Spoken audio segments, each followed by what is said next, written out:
Welcome back, everybody, to the DomCast. Have no clue which episode this is because we are back from the summer hiatus. The season is starting tomorrow. As you can see, I am here with a couple of co-hosts, a couple of familiar faces that you might know if you follow me around Twitch, if you just follow NBA YouTube in general. These are not just guests. These are like legitimate co-hosts. I started this podcast years ago with co-hosts. I had fun last season doing it individually, but I really want to talk ball with people that I know keep up with it as much as I do, and that's always hard to find. So, and here we have got Kobe, who you would know if you follow us on Twitch and you do the watch parties and everything. And of course, I don't have the directions on the screen figured out just yet, but very familiar face in Mike Corzin. But both of y'all say what's up, introduce yourself or reintroduce yourself, because I'm sure the audience is very familiar with at least one of y'all. What's good, everybody? Kobe K_TV on Twitch. Y'all know me. Y'all see me on the streams and stuff. I'm just blessed to have this opportunity. I thank Dom for letting me come on, and yeah, man, looking forward to a great year. Yep. 1, what up, Kobe? 2, thank you, Dom, for having me on this podcast. Guys, yeah, going into the season, I didn't have a pod or anything, and I was really just not going to do one, but I was really, really grateful that Dom just hit my phone up. I honestly looked at the text, I was like, fuck yeah, to be honest, because Dom's absolutely right, you know, in terms of like your mic went out. Am I here? Okay. Yeah. Dom's absolutely right. In terms of people that, you know, to actually talk basketball with, love talking basketball with Dom. Just have met Kobe. So, you know, Kobe, I'm sure we're getting there, but being honest with the people a bit. But love talking with Dom, love talking hoops, and I think we're going to have a lot of fun. And, you know, Dom, honestly, it also just everything that you've grown here has been absolutely incredible. That's all I have to say. You know, just been absolutely incredible to watch, you know, as someone who's also been in the space for this long. Yeah, man, same to you. We've been around for quite some time now. Like, literally, I was in the middle of college, I believe, when you started, and then I started probably a couple of months later. It has been a ride. Happy to be here for the 2023 NBA season. This is about to be crazy. We tried this last week, actually. For those of y'all who are listening, well, this pod would have been here last week, and then I had a power surge in here. So as you might see, I'm recording basically in the dark, because I said, you know what, y'all ain't getting me today. I unplugged everything in this bitch, because we were about an hour and 10 minutes in. And that's it. My computer surged, and that was it. But today, you know, we got backup recordings and everything, so this will for sure be out today. So we're going to be talking about a little bit of what's happened leading up to these weeks, or leading up to, you know, opening day. Most important thing will be the standings predictions, of course. Don't think we're going to have quite as much as we had last week, because some of these storylines have aged a little bit. Just so y'all are familiar with, a little bit more familiar with Mike and Kobe before we do begin, y'all let them know. I mean, I'm pretty sure they know who Mike is a fan of, but what teams are y'all actually a fan of? Because Kobe, we changed your graphic on the podcast. It was one thing, and you were like, hey, you know what, this makes more sense. So your fandom and why, basically, which team? Oh, wait, quickly, yeah. I do want to say, because I already am feeling bad for Kobe right here, in terms of, you know, me and Kobe were, you know, talking a lot during that podcast that didn't work out, which is actually kind of hilarious looking back, because we spoke to a podcast audience, but it never happened, so we just had a nice 90-minute convo. But Kobe, you know, my favorite team is Kobe's high school team, man. That's all I'm saying, Dom. We got the Chicago Bulls, and then I am a Kobe supporter. Oh, yeah, we did. Yeah, we had that whole thing, because Kobe is absolutely, like, D1 level talent. This man casually, before the podcast, just slipped the video in the Twitter chat of him shooting from the logo in a championship game yesterday. So, but the Twitch chat does know that, though. Twitch chat is very familiar. A slight fact. with yeah, like, you know, Kobe's probably not his name in real life, but it probably should be. But anyways, yeah, so we got Kobe's high school team, of course. Kobe, and then whatever. did you yell it? Did you yell Kobe? Please. Nah. You were yelling Jimmer? Oh my god. Yeah, but as far as my fandom, you know, been really a Kevin Durant fan my whole life. I like what they got going on in Brooklyn, so you know, I claim Brooklyn. But I just see in the graphic, I got Charlotte behind me. I just thought the colors would go better. One with Kobe on the Brooklyn jersey didn't kind of really go well together, in my opinion. So we had to, change it to Charlotte. But, you know, I do support Charlotte. I've been to a couple games. Looking forward to going to multiple games this year. But overall, like, you know, I support pretty much everybody almost equally in the league. You know, I got a Curry shirt on. Yesterday I had a Hornets shirt on. So overall, pretty much equal. But, yeah, Brooklyn Nets and Charlotte are my teams. Yeah, they're gonna be on your ass for that, because one thing I've dealt with as a YouTuber this whole time is being a Celtics fan, but wearing other teams' gear constantly. Yeah. I'm just like, bro, I just like the gear. Like, look, I got a magic, I got a magic thing on right now. I just like the gear, but anyways, I'll also say Like, what happens when, like, the Brooklyn Nets, like, literally, the Brooklyn Nets are like, hey, do you want to come here for free? And, like, sit 8 rows. You're going to be like, yeah, I'm not a Nets fan anymore. I'm sorry, but it's like, like, of course I support all of the local teams. They're so nice. Yeah, what about me? The Bulls, huge Bulls fan. Derrick Rose, that still is a memory. That's like a lifelong memory of sadness. But, yeah, I'm missing Lonzo. For the playoffs, all in for the Bulls. But when covering the season, we kind of have to be unbiased because it's like, what do you want me to constantly be telling? The Bulls are so amazing, even for like 500. Hey, no, yeah, that brings me back to the 2017 days of Boston when people wanted me to be like super optimistic about an Isaiah Thomas led team. I loved IT, but I was like, fam, we got LeBron in the same conference, so you want me to sit here and tell you about my team?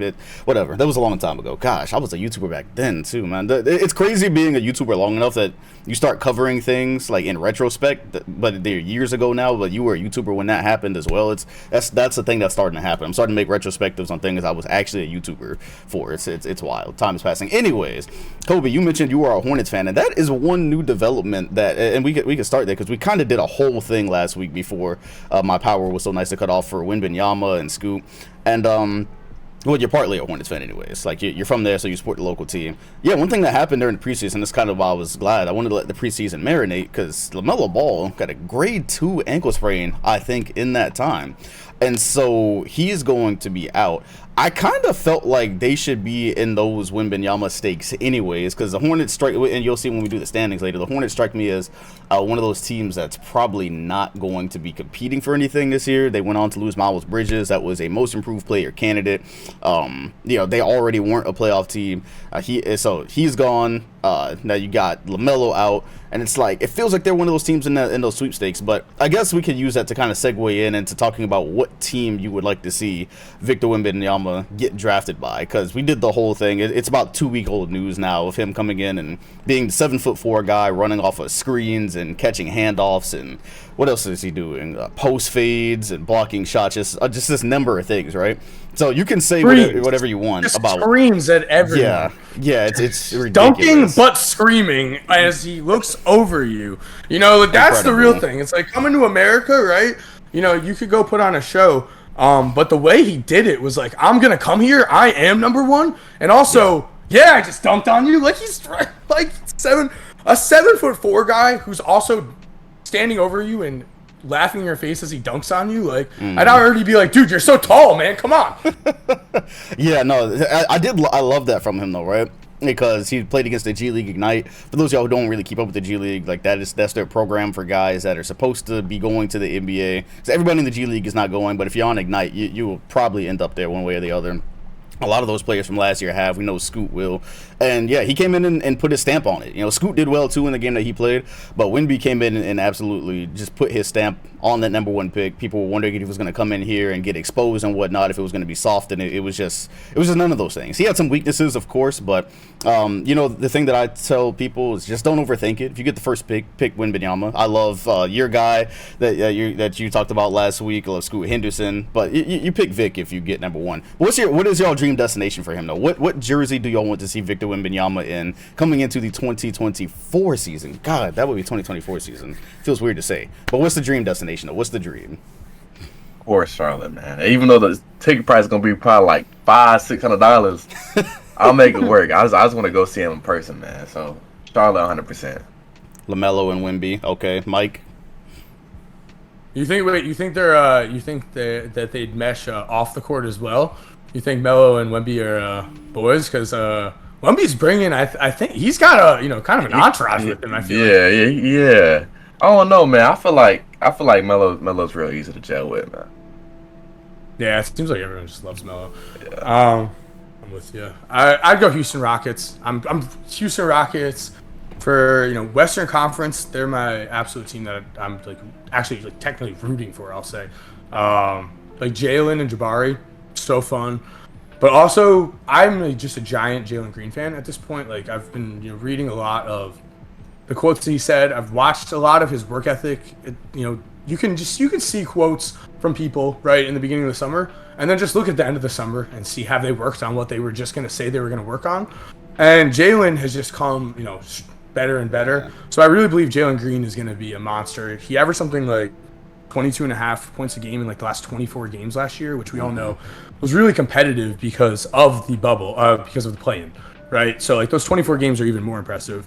He was doing it, and Jabari, I would say you could make a strong argument that he could have went number one, right there with Paulo. But it's like, I will say I think the NCAA tournament matters to some degree, right? Like Jabari did it all year, Paulo did it all year. We watched Paulo go all the way to the Final Four. Jabari got bounced early. We didn't get to watch him. We've seen Jabari since. He's just looked unreal. I think Jabari and Jalen, combine them with Wenbenyama, I think that is like a three that is going everywhere, to be honest.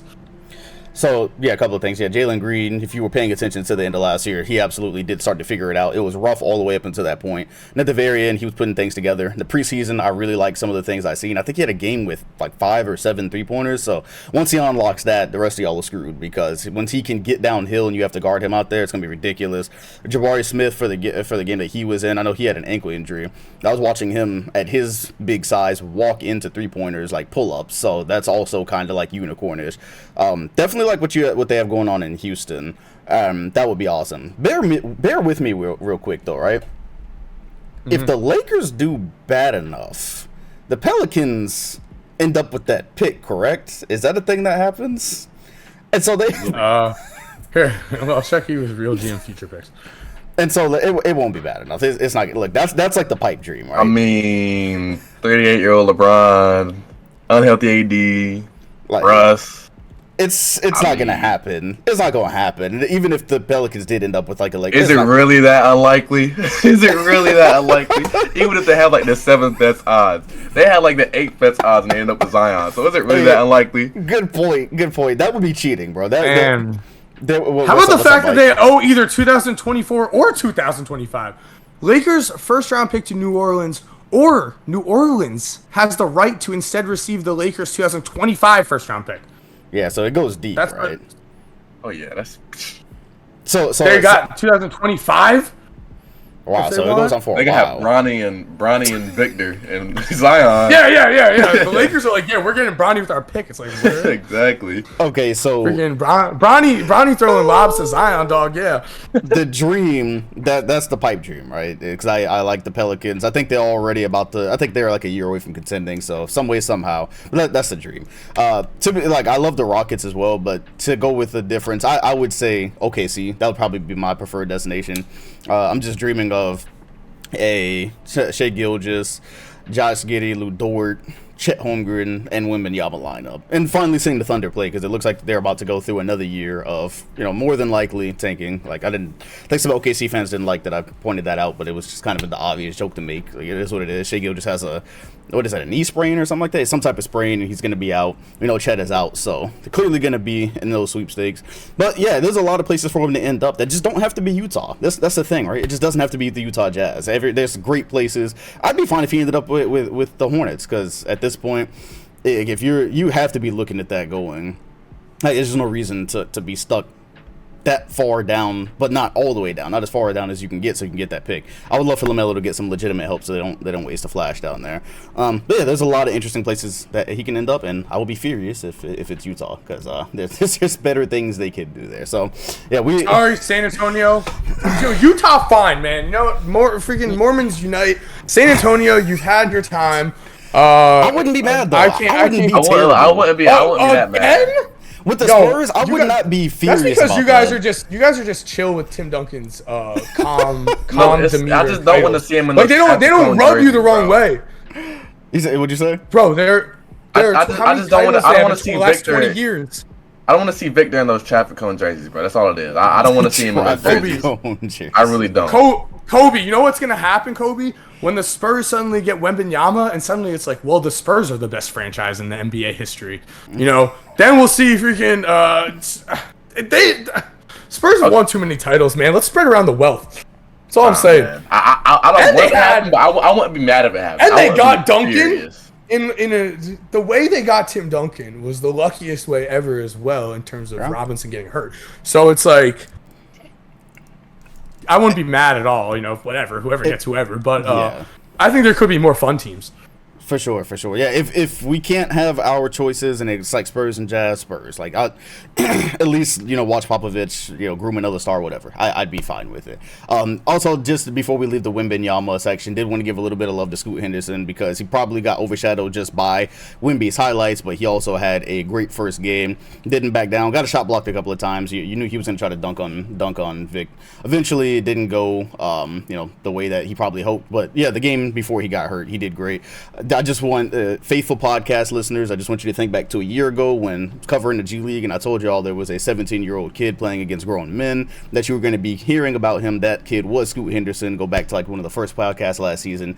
That is a thing that has been materializing. So yeah, we did a whole section for them last week. It's kind of old news now, so we're going to move on to news that's aged a little bit, but it's also had some more updates with it as well. So we all know by now Draymond decked Jordan Poole.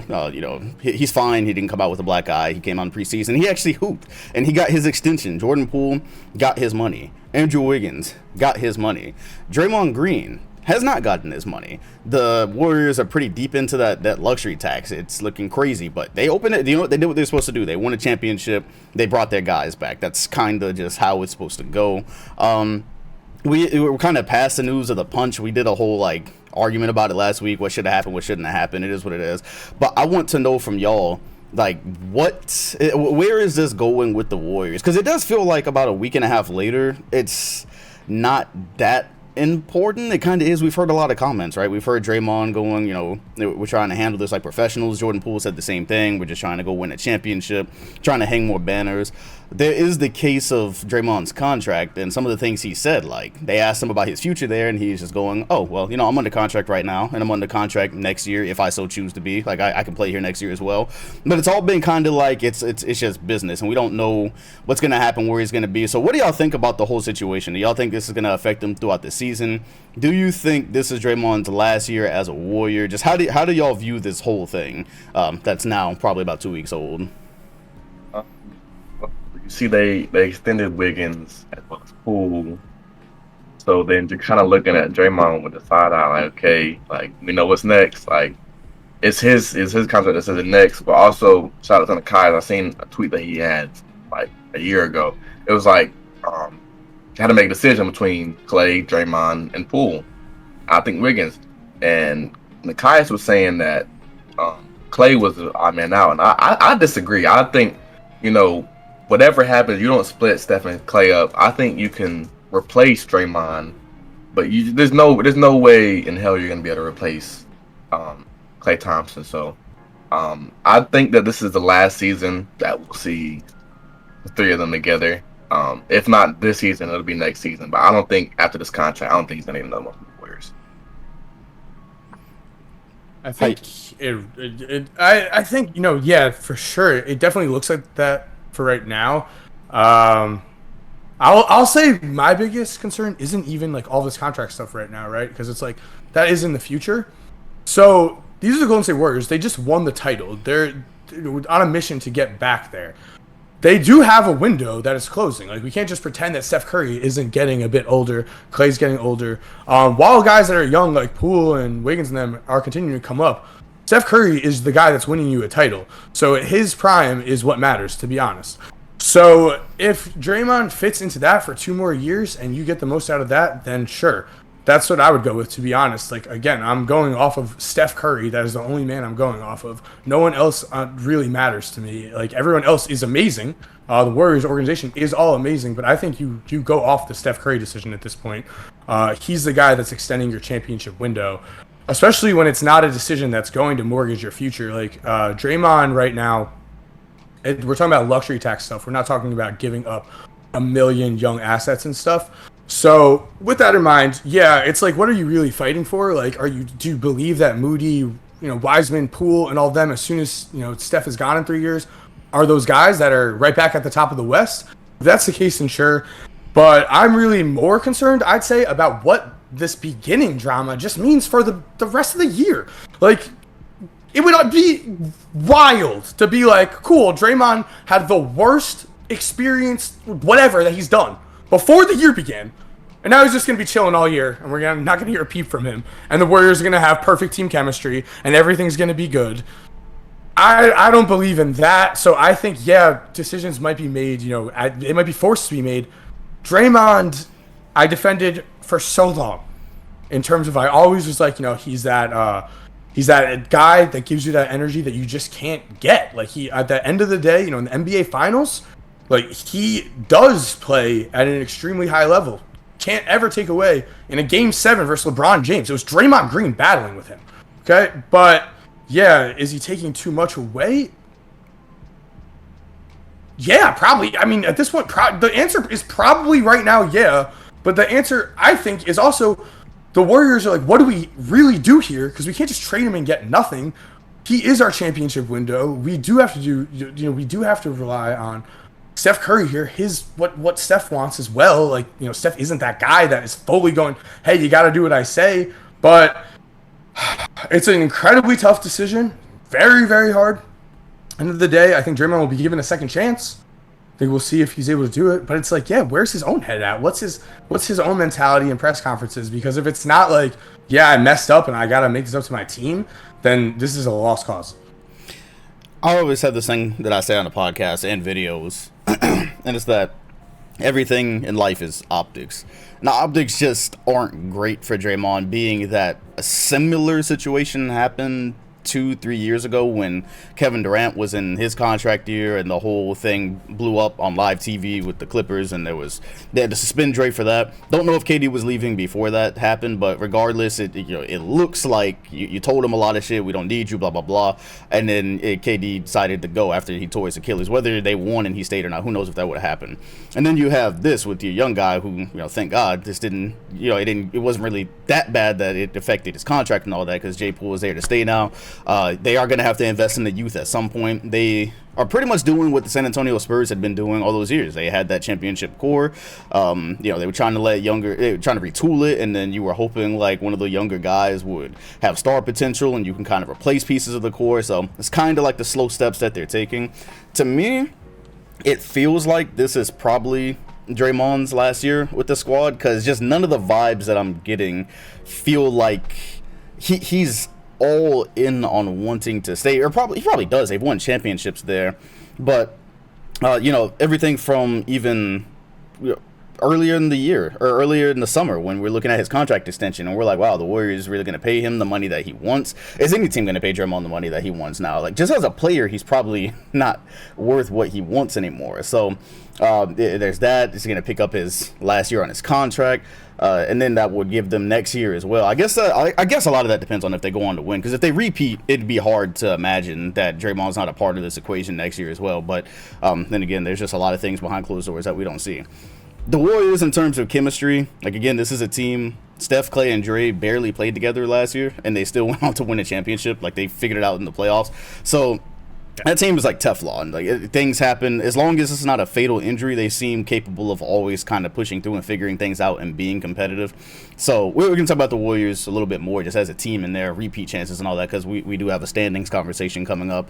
But it does feel like a team of guys that can just put things to the side and go be great, because at the end of the day, they have the system. They go out and they get guys who understand the system. We saw a little bit of preseason.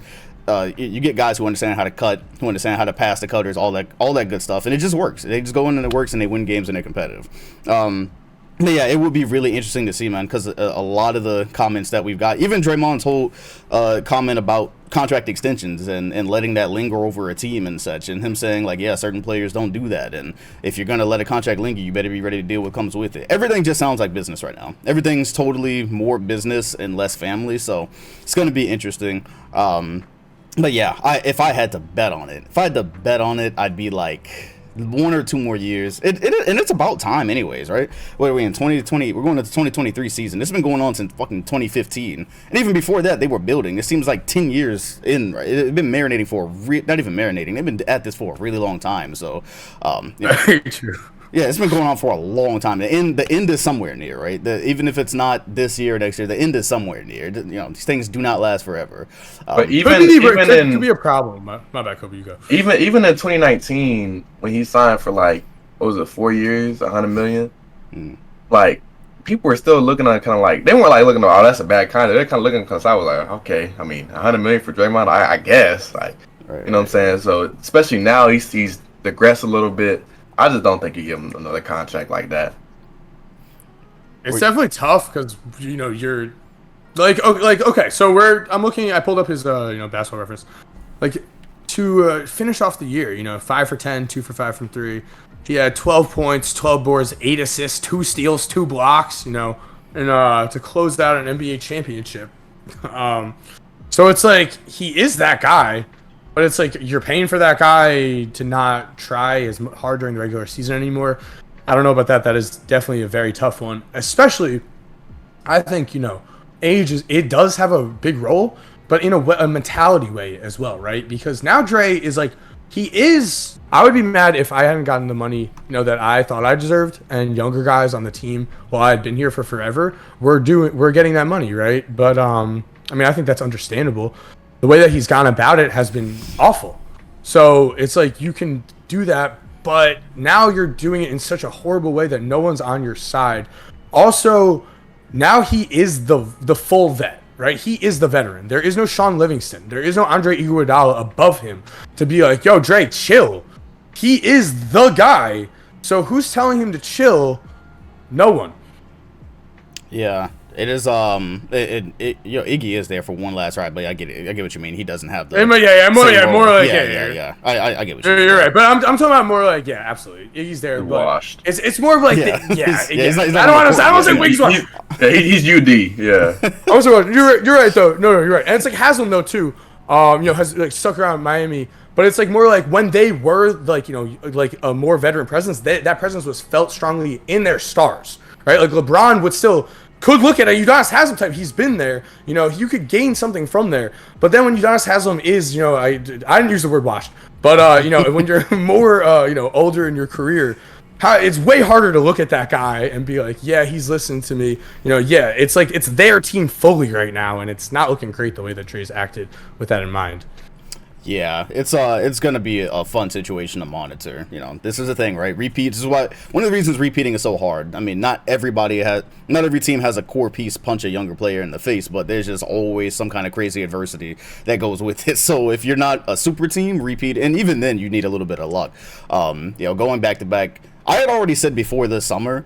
Going back to back for the Warriors would be so damn impressive to me, just because of the strength of the league right now and kind of like the teams that have gotten better and such. It's not a guaranteed. When that KD was pretty much guaranteed, you could scale these conferences and such. Going back to back before all this drama was already crazy to me. Doing it now would just be like, man, look, they're just those guys. They are just those guys. One of the most incredible sports stories, but that is what we're gonna see unfold. So we're actually, since we're basically adjacent to that now. We're going to move on to the standings predictions. I do these every year. This is the first year I've actually had podcast mates to do them with. Normally I make a video or something like that. We are going to do it together. So last week when we did it, it was a bit confusing. This week, I got the Excel spreadsheet out. I'm literally just going to... we're going to do what we did last week and starting from the 8th seed and going up. And I'm just going to type into an Excel spreadsheet so I have y'all teams here and we can discuss it without trying to remember where everyone had a squad. So let's go ahead and start with the Eastern Conference then and just work our way up. We're doing a regular season too as well, correct? Regular. This is standings. The regular season standings. Yeah, standings. So exactly. I'm just because the play-in, for anyone listening. So we are leaving 2 teams that would compete for the playoffs. Yeah. But I'm happy with my 8. Yeah, even though I know this is going to be ridiculous and probably will look nothing like the actual standings because of it's going to be a lot of luck involved throughout this season. We're trying, man, for real. I mean, it's standings talk. It's like it's really hard. Of course, injuries, everything. Yeah, that is just it never goes the way you think it's going to go, but it can get close. So, who do y'all have at y'all 8th seed in the Eastern Conference? I got my typing fingers ready. It's tough decision, man. I had to change it last second. Literally just changed it right now because I changed my mind. Okay. I have the Raptors at 8. Raptors at 8 for Kobe. Gotcha. Mike? I have the Chicago Bulls. Chicago Bulls. Great. I have the Bulls as well. Yeah. Somehow Chicago fans will be mad at me. Other people might... I love the Bulls. According, I don't know. I did a Twitter thing probably like a month ago, looking at these because I was already thinking about this a month out and how ridiculous it is. Like one of these really good teams will probably have to get left out, and I was like, there's 8 spots here and probably more than 8 teams, and everyone was like, oh, the Bulls, like they're out, and I was just like, damn. So it seems to be a sentiment that the Bulls are going to be either lower in the conference or just totally out. But we'll definitely chat about them as we develop these standings. Who do y'all have as y'all 7th seed in the Eastern Conference? Oh, my bad. I had the Bulls too. Yeah, I had the Bulls 8th. So that me and Mike had the same 8th. At 7, I got Cleveland. Cavaliers 7. Cool. Mike. 7. I'll admit I switched since last podcast. I'll admit. So I'm sorry. But 7, I have the Philadelphia 76ers. But you'll see the one I changed, man. Oh, I'm hoping.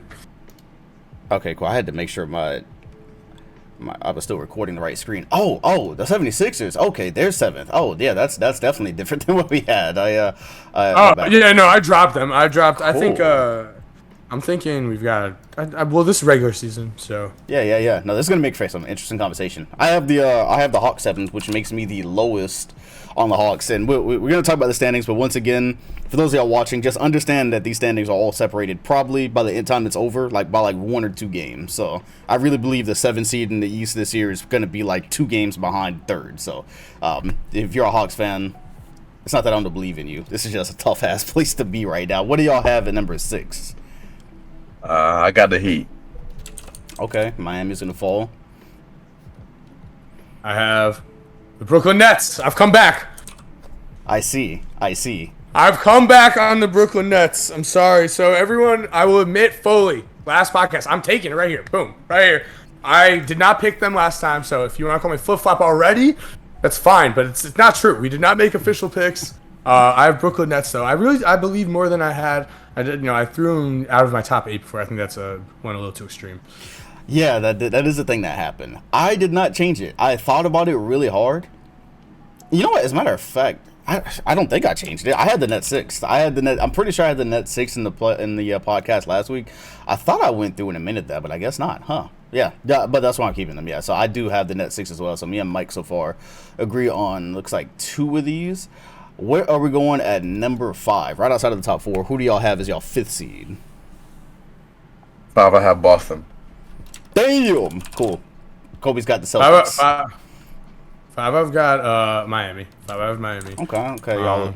Yeah, Brooklyn, man. I just looking at their preseason, they didn't look like an absolute train wreck.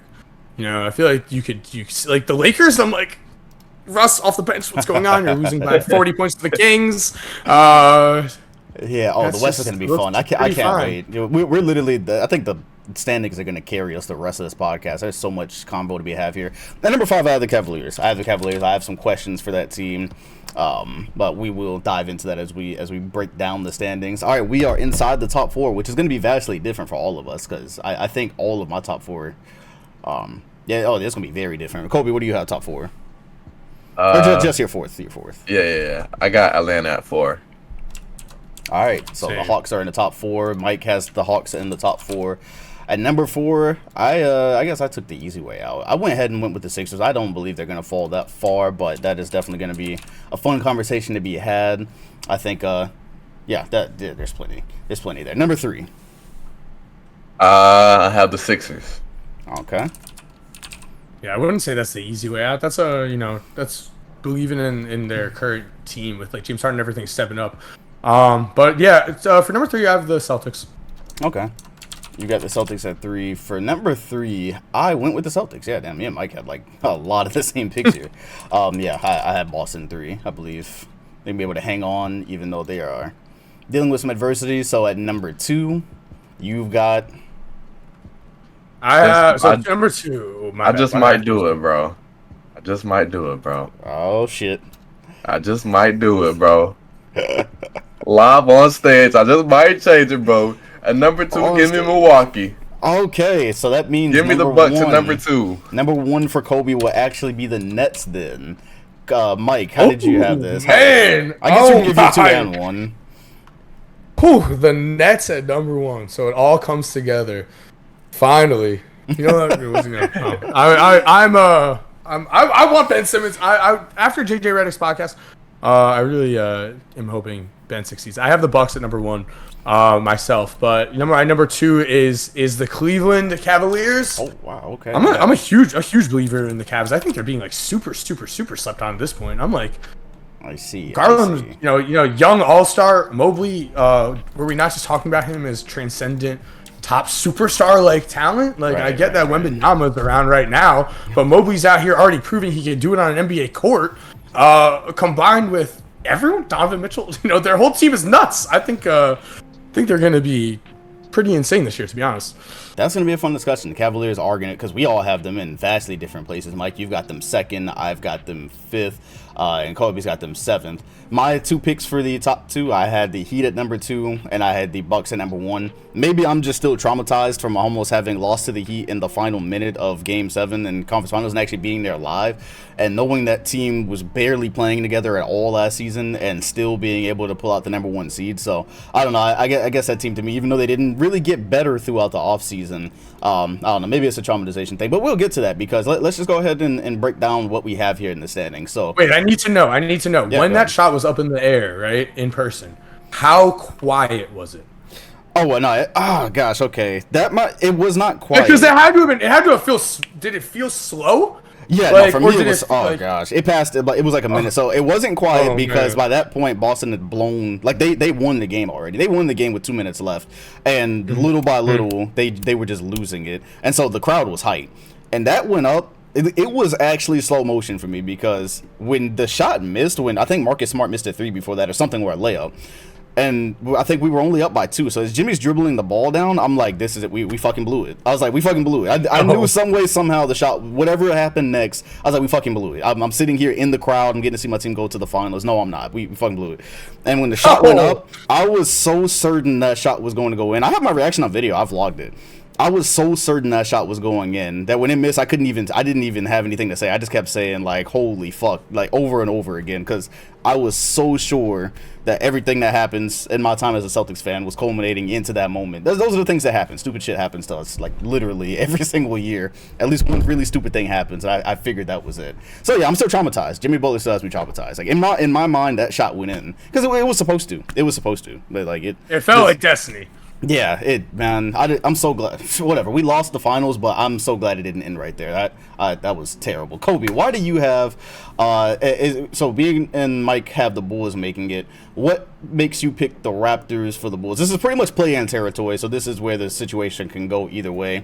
But you have the Bulls falling completely out this year. So what's with your decision there? I just feel like the Raptors, as far as a regular season team, way better structured as far as their health. Lonzo's not playing over there.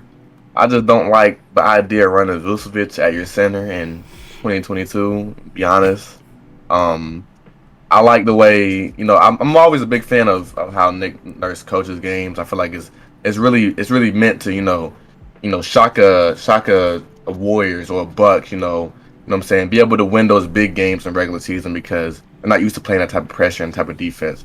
So that's why I got the Raptors at 8. Can I interest you in Trey Drummond, by the way, from preseason? That was insane. I did not expect that. Yeah. Still not playing no defense, so it don't matter. Yeah, Andre Drummond. We need our centers up there. Vooch and Drummond, man. It's just they're interchangeable, man. 2 3-point shooting centers. Just put them at the top. Let them go. It seems like either way, we all feel pretty similar about Chicago because Lonzo Ball not being able to run or jump before the season started. He had, I think. Shout out Pat Will. Shout out Pat Will and shout out Ayo. Yeah. I do want to say big shout outs to Pat Will and Ayo. I think so. I really want to just watch Pat to begin this year. Ayo's going to have every opportunity with Lonzo out, and he only grew so much last year with every opportunity. Like last year in the summer league, man, we ran Pat Will at the point, and he was running pick and roll action pretty horribly all the time because he's just not what he's used to. But it was very good for his development. Ayo was playing off the ball, not like he was not. He was a part of watching Pat Will, do the pick and rolls, do that. He was not even the guy that he showed as a rookie year. Like to see someone play that well in a rookie season after he had not really been incredible during the summer league. He had his last game was good for Chicago, but I think Io and Pat, that's something that's really fun to watch out for the Bulls fans. We need one of those guys though, right? You do, like, you need a guy like that to really hit, like a Maxey, to get one of those guys and then push us ahead and get a ceiling raiser. We already have them on our team. Patrick Williams is a top 5 pick in the NBA draft, so it's not exactly like, the built-in talent isn't there or expected to be there. But we do need one of those guys to raise to probably all-star plus level, to be honest, to really be competing and doing anything. Yeah, because that's the big thing is, if you're not getting the development in-house, well, they didn't really get better during the offseason either. Last season, DeRozan was able to, do some amazing things and get the... Gosh, they ended up falling by the end, though. What seed did y'all finish as? Was it like... What did the Bulls finish last year, Mike? Do you remember? We played like 7, right? We played the Bucks. I don't... It's funny, like, how that's... The playoffs are a blur when you're like in there covering them. It was amazing. Right. That first round, we played the Bucks. We got smoked. Pat had some really good games to end the series though that no one watched because like who was watching Game 4 and 5 of that series? Yeah, I didn't. I won't even lie to you. It's all good. Yeah, it was over. But I believe in the youth here. It's just my own fandom of the Bulls. Like if you were talking to me about St. John's, I'm so into St. John's. Cannot wait for the season to begin. The Bulls, I can't wait to watch all the games and have them, my life again. But it's like the whole Lonzo thing really is a downer for me because I really do think he's so important. Yeah, no, he was very important. Him and Caruso, to basically trying to carry their defense and him not being there for a lot of the season. Definitely. They were so fun. Yeah, they were so much fun. So, shout out Chicago, but I think we all pretty much in agreement that they're either going to be bottom of the conference or through play-in, maybe falling out. I think DeRozan will have another good year, but at the end of the day, they couldn't beat contending teams last year. Not a whole lot of good has happened since then. Shout out to Scotty Barnes, man. He put out a bag in that Raptors Celtics preseason game. I'm super excited for year 2, Scotty, because last Who do you take? Say what? Kobe? Who would you take out of those 4? Cade, Jalen, Scotty, Mobley. Who, if you were building a franchise right now, that's your guy. Jalen, Scotty, Mobley. Give me Cade. I'm gonna answer that one at the end. Yeah, I'm gonna. All right. Yeah. I'm going with the Jalen Green is Kobe Bryant, and we're about to see it. He's gonna be top. There hasn't been. I don't think we've had not actual Kobe. I don't want to put disrespect on Kobe, and just like throw out second year player is to be him, all time legend. But I'm just saying in terms of like his mentality, in terms of how he's played, in terms of his development, and also I just think we have not had that incredibly high-level superstar-type shooting guard. There's been a bit of a void missing, and I think he's about to fill it. I hope so. I have high hopes for him. Speaking of shooting guards, DeJounte Murray is going to be playing a lot of 2 this year. I have the Hawks at 7. We all felt vastly different about them. I had it at 7th. Kobe had it at 4th. Actually, both of y'all had them at 4th. So, seems like y'all are pretty high on this thing in Atlanta working out. Like, I could see how it's going, but at top 4, it's almost... That's like pretty much if you're top 4 in the East, you're kind of sort of contending. So I'm assuming y'all have the Hawks as contenders, like fringe contenders this year, or either that or you just think Trey and DeJounte are really going to be able to figure it out during the regular season. I mean, 1 through 7, I think you can make the argument that any of them could make it to the finals. That's right. Yeah, because of the game separated. You're right. Yeah, totally. Yeah. So I mean, I believe in all of these teams 1 through 7 to make the finals. Well, I wouldn't say necessarily make the finals, but at least make a push. Never know what happens. God forbid any injuries. But 1 through 7, I mean, all of these teams can contend. I honestly could see the Hawks like winning the East. Okay. To be honest, like I think if I had to go like where was I going, lower or higher, I would put them more towards 1 through 4 instead of 5, like going backwards. I think they have the playoff experience already. I think Trey gets slept on because people make fun of his hair and like his voice and stuff. But like if you just look at his on-play court stats and production and everything, he's incredible. And I think one of his biggest weaknesses as a player forever was the fact that he is who he is. He's Trae Young. He is smaller, so he hasn't been able to guard people in that kind of way. And the Hawks brought in the guy to put right next to him to be like, hey, any single perimeter guy, this guy is on you instead of Trae. And now suddenly you're playing like all defensive level, like all NBA defense levels instead of next to Trey. Combined with, the Hawks they have an established system in place. They have experience does matter. The Hawks are an experienced team with the core that they have out there. Yeah, no, they definitely are, and DeJounte does show up at least two problems that they had, like you were saying, defense for Trey's matchups, an actual solid defensive option for Trey's matchups, and then another ball handler, whether Trey's on or off the floor. So I'm super excited to see that pairing. Just and I am enthused by what I saw in preseason. I will say that, and it'll be a very that would be. This is not like Raptors last year, 7 seed or whatever they were. The Hawks, if they were to end up 7 seed, that'd be like, God, why do we have to play them in the first round? That would really suck for one of these teams to have to get matched up with them first. You would much rather end up playing a lower team. But okay, yeah. So we'll see how that works out. That's going to be fun. I'm going to keep the spreadsheet around, obviously, because I have them a little bit lower. Y'all have them higher. For the Nets, vastly different. Me and Mike picked the Nets at 6. Kobe's got them at 1. Now, I picked the Nets at 6 for the simple fact that I just don't trust that they're going to be on the floor together all year. Like between Ben, KD, and Kyrie, I just don't see them. Some way, somehow, I just don't see them playing a ton of games. And if you look at the past of all three of these players, I think that's a fair conclusion to come to. If they're not on the floor together, they will probably still be really talented and be a really tough team to deal with, but also missing any games in this conference means you're going to be fighting at the back of it. So that's kind of why I had them at 6. Interesting mix of things we got from Ben Simmons in the preseason. We saw him some of the defensive possessions on Giannis. We saw Ben the screener, him bringing the ball up the floor. But him screening for guys is definitely he sets a screen, receives it, and get the ball off to Claxton. And doing a lot of Claxton and Simmons minutes, which I did not see happening. I didn't think that was a thing, but it looks like that's what Nash wants to go with. Still, like I said, my biggest thing for them is them being there. Because if they all played 75 plus games, if I felt comfortable betting on that, I could have them a lot higher.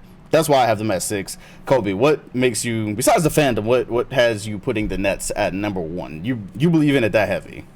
Well, as well as Nets being number 1, at number 2, I had the Bucks, and it says that Chris Middleton is expected to miss the first few weeks of the regular season. Oh God, when did that update happen? Just now, came from Sam. Thank you for having Twitter open. That is a very wise move. Let me do that, just so we don't have a whole outdated pod by the time we're done. That is extreme. Okay, wow, that sucks. That changes things quite. That sucks. It does.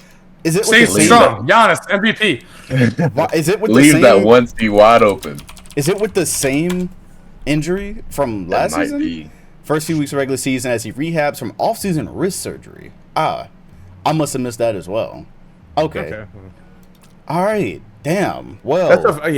Teams are pretty private with their medical reports. No one's out here going like, "Hey, Chris Middleton has a bad, wrist." To all of us, you really got to dig.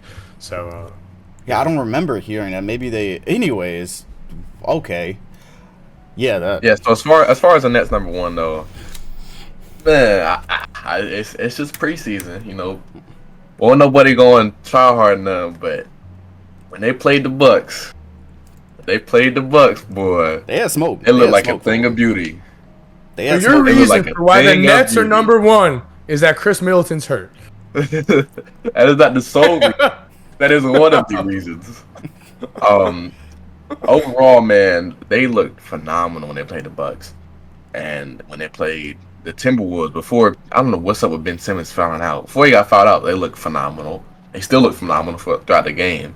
Defensively, they look way better than I thought they would. I know they're going to take a leap, but they look really, really good overall as a team defensively. Kyrie stepping up defensively. Royce O'Neal's looking really good. They're hitting the cutters. They're running their sets right. I mean, everything's just running really well right now. So that's why I got Brooklyn number 1, man. I'm betting on them. They're hungry. Brooklyn number 1. I did want to mention that when Ben Simmons fouled out in that game, I think it was like 12 minutes he fouled out in. He did have 6 assists as well, so it was a lot of fouls. I would say 5 of the fouls concerned me because I went specifically and I looked through. I was like, okay, yeah, how did that happen, especially in preseason?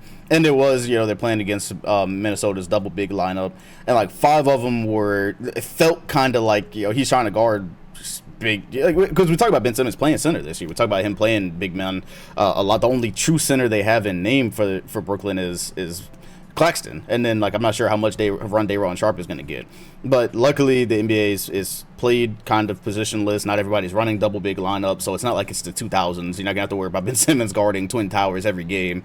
But yeah, that is going to happen, and he had a lot of good passes. I liked some of his defensive possessions against Giannis as well. I went through and looked at those. Again, for me, it's simply a floor thing. Mike, why did you have him at 6? Is it the health thing, or you don't believe in the Ben Simmons fit? Which is it for you? No, I believe in Ben Simmons. Maybe on a different team even. I'm really the Nets have so many problems. It'd be a lot just to ignore them. Kyrie has had his own thing. Whatever. Don't need to get into it. They're looking. I will say though, because again, I slipped them out of my playoffs before because I've just been like, they've had problems for years and years, and it's like not years and years. It feels like that. Why can't this team put together? James Harden publicly leaving in such a way last year was horrible. Now we have Ben Simmons. Okay, is this gonna work?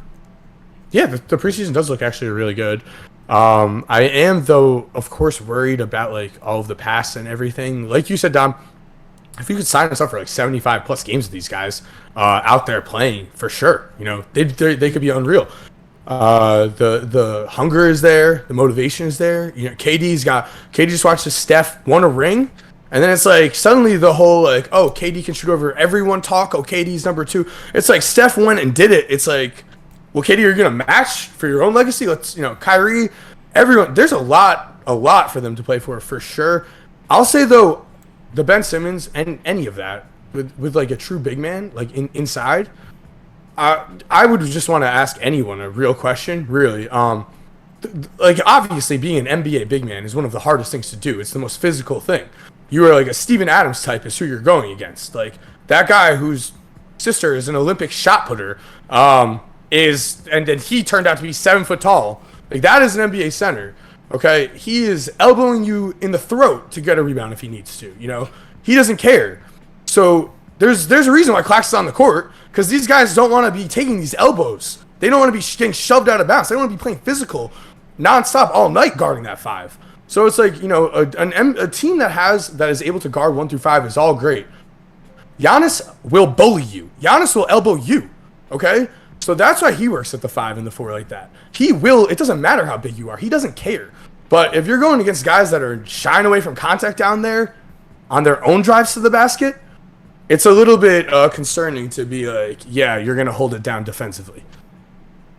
Okay. So, and Kobe, you look like you want to respond. 6 for 21. I get on the best interior player in the league. The guy you just named. I mean, I guess. I don't know what you said. 6 for 21. That's what Ben Simmons held him to. I think he's talking about Ben Simmons guarding Giannis the other night. Yeah. 6 for 21. First, how many one-on-one matchups did he get the defensive credit for? It's a preseason game. Who are the help defenders? You're just throwing at me. You're throwing at me individual one-on-one box scores. Giannis looked like he was trying to me. Giannis looked like he was trying to me. 6 or 20. Giannis looked like that Boogie Cousins meme. Giannis looked like what's it called? That cat meme where he's backing down Boogie Cousins. That's what Giannis looked like. He was trying. He was definitely trying. You know what? I might be a Bulls fan and stuff is going wrong, but I'm not down like this. I'm not freaking saying Giannis 6 for 21 in a preseason. I mean, exactly preseason. Exactly. I'm not holding on to those wins, dog. I'm not even watching. It's the preseason. It doesn't count. Hey, man, it doesn't count. That's what I'm saying. It counts, man. This is going to be fun. We definitely actually have some Bucks talk coming up because like that Chris Middleton thing makes this fascinating. I have some initial thoughts about that. We feel different about the Cavaliers. Keep in mind, I want the Nets to succeed. I will continue to say I want the Nets to succeed. He had him in a square, bro. Absolutely. In a box. He had him in a box, bro. He couldn't go nowhere, bro. He was getting under the basket and just throwing the ball out, bro. He couldn't do nothing, bro. There's nothing he could do, bro. It was boxed. His perfect matchup, the most perfect matchup in the league. Giannis is stretching his legs out from carrying his country all summer, dropping 50 in front of worldwide audiences, crushing it. The one man who stopped him in the entire world was Ben Simmons. played all them dudes in other countries, and yet Ben Simmons. Can we clip this and just literally play this over preseason highlights? Hey, this is great. Like, please. This is great, actually. Please. The Nets and Bucks play. No, Kobe, tell me about the best preseason performances you've ever heard of. Those all-time historic performances that we always watch on TV. You know, like when we watch Michael Jordan drains that shot, and then we watch as Jimmer Fredette drops 40 in a preseason. And Miles Bridges had like 30 in his first game at UNC playing the Celtics. I remember that. I don't know if we're allowed to say that name. Oh my gosh, yeah, no, it's cool. We all know what he did. Man fumbled crazy, like insane summer for Miles Bridges. The Nets and Bucks play on October 26th, so we ought to watch that one together. If you're not going to be there, Mike, you are doing the tour, so I don't know. That might be one of the games you're actually gonna Which be one? live for. Nets Bucks on October 26th. That's a thing that's happening. Yeah. So we ought to. I've just got the next 4 days of this tour, and then planning it all out after. So, because I'll be hitting you guys up too, because I want to make sure Boston, Charlotte, and then also if you guys want to tag along with me, I'm like, okay, so Boston, and then wherever else we're going. For sure. Down for whatever, for sure. We got to do a watch party on that one. I'm so hyped, man. Ben Simmons, I'm down. Defensive I'm highlights. Down. Versus Giannis on October 26th. I'm seeing him versus the Raptors. I am seeing him this Friday. Yeah, right. I see. Friday. So I'll eyes out for that for Ben. How the chemistry's looking, and eyes out for Russ on Tuesday, and LeBron and Draymond. Yeah, Russ might not actually be starting. Definitely gonna be starting. Whether he's playing or not. Is he gonna be on the court? I don't even care. I don't know. I gotta be. Because we won't know until about 10 minutes in when he gets subbed in. Okay. Yo, how do you feel about for real though? LeBron's about to watch this ring ceremony in front of him. Like, this is like real, man. Like this is a real. LeBron probably doesn't care. He's like, well, I did what I could do. You don't think he cares? Come on, this is his one rival. He dealt with it. He dealt with it. His only rival. He dealt with it months ago when they were the last seed, when they were 12th seed fighting with the Spurs. I agree. He's not crying. Yeah, no, he's not crying over there. I think that's what other ultimate motivation though, right? Like, he's about to get Draymond, so he's fine. You're like 1 year away from getting Draymond. Yeah, literally less than a year. Mike, what has you so high on the Cavaliers? You have them second. Kobe had them 7th. I have them right middle of the pack, finishing 5th. So you're looking at this Donovan Mitchell edition. So you're all the way in on this. You bought all the Cleveland stock, is what I see. Well, I think Donovan Mitchell is like the guy that has everything to prove and has already proven it. Like, we've watched him go against Russell Westbrook in a playoff series, outduel him. He is capable of being that player. But I also think he knows himself. I don't think he's going into Cleveland too overextending, where he's like, yeah, I got to come here, drop 30. Like, I'm proving myself. I'm the guy on Utah that wasn't able to do it with Gobert, but now I'm coming to Cleveland as the older vet. I think from everything I've seen, from everything I've heard, like most friendly guy ever, maybe. While also being that competitive, nice veteran leader for that team. So I think in terms of like what the team they already had, and then to add him in, I think it's just a great complementary piece that also is gonna be great for like Garland and them. I mean, I'm an older guy to look up to. Yeah, and the Donovan Mitchell trade, obviously great for Cleveland to go ahead and go for it, because even with last year, with health, they'd have probably finished around 5 or 4 if they had stayed healthy. Still don't think it would have been quite contending yet, even with those standings. So good for them to go get another guy. They had been trying to get more scorers last year anyways, going out and getting Karis LeVert, getting more ball handling outside of like Darius Garland, getting more pressure points to be able to put on defenses. How do you feel about Garland? No, I feel great about Garland. I love Garland. I love the season he had last year. I think he's so underrated for some reason. Why that's like the core, honestly, I'll say, of this, is that I think Darius Garland is the type of like point guard leader / all-star talent that like is so winning, but also like is a true leader, like is willing to take the ball that young and just grab the city on his back, go, yo guys, follow me, we got this. Like I was basically amazed by him, I'd say, last year. Like I did not, I knew he was really good, but he improved to a level that like truly amazed me. Yeah, yeah, and that'll be the big thing is seeing how he and Donovan Mitchell mix, basically. Them learning to play off of each other. I think for the first 20 games, that's going to be really fascinating. And then them on defense as well. Yeah, I think that's the one thing. They're playing on the perfect team. Like, you have Mitchell, who I want to see take a step up in defense, by the way. Especially now you're on a team that you probably actually believe in. I want to see Donovan Mitchell take a step up on defense. But either way, playing and you have Mobley and Allen backing you up, like they're going to be busy. They're protecting the rim this year, more than likely. If it goes the way we think it's going to go, of course, you're probably going to have a curl to throw at guys as like a point of attack. I mean, this lineup just sounds great to me. That's what I'm just like. It's like, and especially with a young, hungry lineup too, right? For the regular season, it's like these guys are going to be gunning for this. And Mobley was like, I just feel like if you were to just pick a name, right? That last year was at one point one of the hottest. What happened? Yeah. Nothing happened. Anything. He's just the same exact incredible player. We've been just talking about a lot of other stuff, in terms of everything. But I think Mobley's right there, ready to pick back up. And I hope he's starting the season because I know he did have an injury that's kept him out. So it's like that's just picking right back up where you left off if you're Cleveland. They had shit luck all of last year, and that's kind of it's like right there again with the back half of last year, and so kind of picking up where they left off there. That'll be important, of course, just like for any team. But yeah, assuming Mobley takes another step, and then Mitchell and Garland figure it out. Yeah, this could be an extremely good team. I'm gonna you gotta evaluate throughout the season to see if I want to put them like in full contender ranks, like championship contender ranks or not. That is going to be a lot of fun. Looking at that pretty much guys us in the top 4. I guess the only thing worth really discussing here is Mike. So Sixers 7th. So not as high on them this year. Probably not as high on James Harden. I'm gonna assume you think this is just kind of what he is now, the last version we saw of him.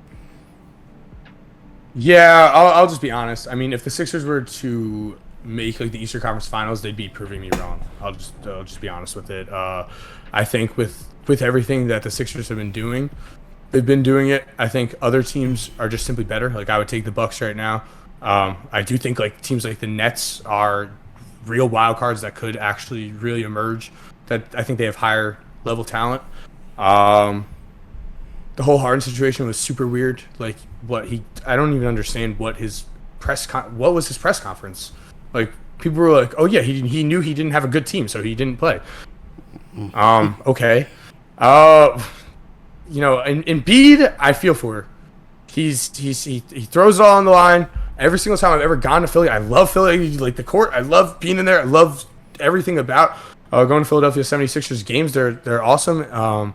It's just I've been around the team, in terms of like living around, like quite literally physically been around the team for so long that it's really hard for me to see yet again, like hearing the exact same, okay, yes, will they figure it out? It's like I think that their best chance is gonna end up coming down to when they had Jimmy. I see. Okay. And Kobe had the Sixers 3. I had them 4, so we kind of had them in similar areas. I guess for me, it's like you get a whole season healthy together, regardless of whether James Harden is still mid or not. It's like I watched Embiid before Harden came last year, pretty much backpack that team to what was a pretty high seed. And so I have high belief in Tyrese Maxey, that Maxey Harden dynamic. It's like it'd be nice if we got Houston James back, which I don't think is ever coming back. But Maxey, I think he's going to be able to shoulder a lot of offensive load this year. You can be able to let him go when games start, let Harden just kind of settle into his role. And then Embiid, as you'll see in the predictions later, I've already done my predictions on a main channel video, but I have really high hopes for him this season too. So I've just seen him do more with less, and I feel like they're going to be able to crack at least top 4. How far they actually go in the playoffs, that's totally dependent. And I really like Maxey, but to me that is totally dependent on which James Harden they get. Because I listened to personalities trying to give Harden breaks last year and saying, oh well, he's still really good. And that's true, but I think the Sixers wanted the one that could still hit step backs at a regular rate, and the one that could still hit crazy threes at a regular rate. Like that was the Harden that they were trying to put with Joel Embiid, and that remains to be seen if we're gonna have that yet. But he said he's healthy. He had a full season of training and whatnot, and that his body, when it matches his IQ, he's at an MVP level and all that. So because if you got that Harden, they'd be even higher in my opinion. But there's a lot of variables. There's a lot of variables there to control for, so I can understand. One more variable though I want to add in. Go ahead. The whole Embiid wanted Bradley Beal. Like that I was see. like widely reported, also. So it's like that stuff might not matter right away, but as we saw with like Simmons, right? It's like that didn't matter fully right away. Then suddenly that's all that mattered. Embiid's been putting up with that stuff for the front office. He has been really trying. It's so hard to win, been in the MVP discussion. So yeah, that's just like one of those situations where I'm a little afraid of, like, it doesn't fully go well right away. What happens here? Right. Yeah, it's gonna be yet this conference just as a whole just has so much to track. At the top three, we pretty much had some of the similar things. We had the Celtics up there. I can already understand why Kobe's probably not as high on them. They have a lot of problems to overcome. They're gonna have to be really good at small ball throughout this season, like without Robert Williams. So that's gonna be fun. Trying to preserve Al Horford so that we get a star level Al Horford in the playoffs. Integrating a new coach. They have quite a bit. Yeah, I guess I believe in Tatum and Brown enough in the regular season. I don't think they're going to have the same slow start that they had because they don't have the element of surprise anymore. So I still think they can finesse like a third. I would be really happy if they got second or first, but I was willing to settle at third. But I could definitely see how you could be lower on Boston. I understand why both of y'all were lower on the Heat. Like, they just simply didn't get better, and age is probably starting to become a factor with some of those too. So for them, it's probably how much of a step does Adebayo and Hero take. But then we all had some version of the Bucks at 1 or 2.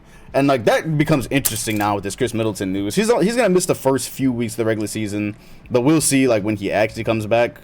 He has not been right in a while. That was pretty much the reason that they lost to Boston in the second round. I'm not too high on my team to admit that. Like, they had Chris Middleton. It depends which Middleton you get, obviously, because he can be streaky sometimes.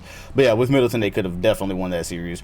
Without him, it's like, wow, it's a pretty big piece because this Bucks teams, they already are lacking in some areas. And, being that this is a wing guy that's going to be out, they're going to be immediately probably leaning on Marjon Beauchamp, another G League Ignite product, coming in with this. He's going to be learning on the fly. He's going to have to learn quite a bit on the fly. Giannis is going to have to carry another heavy load.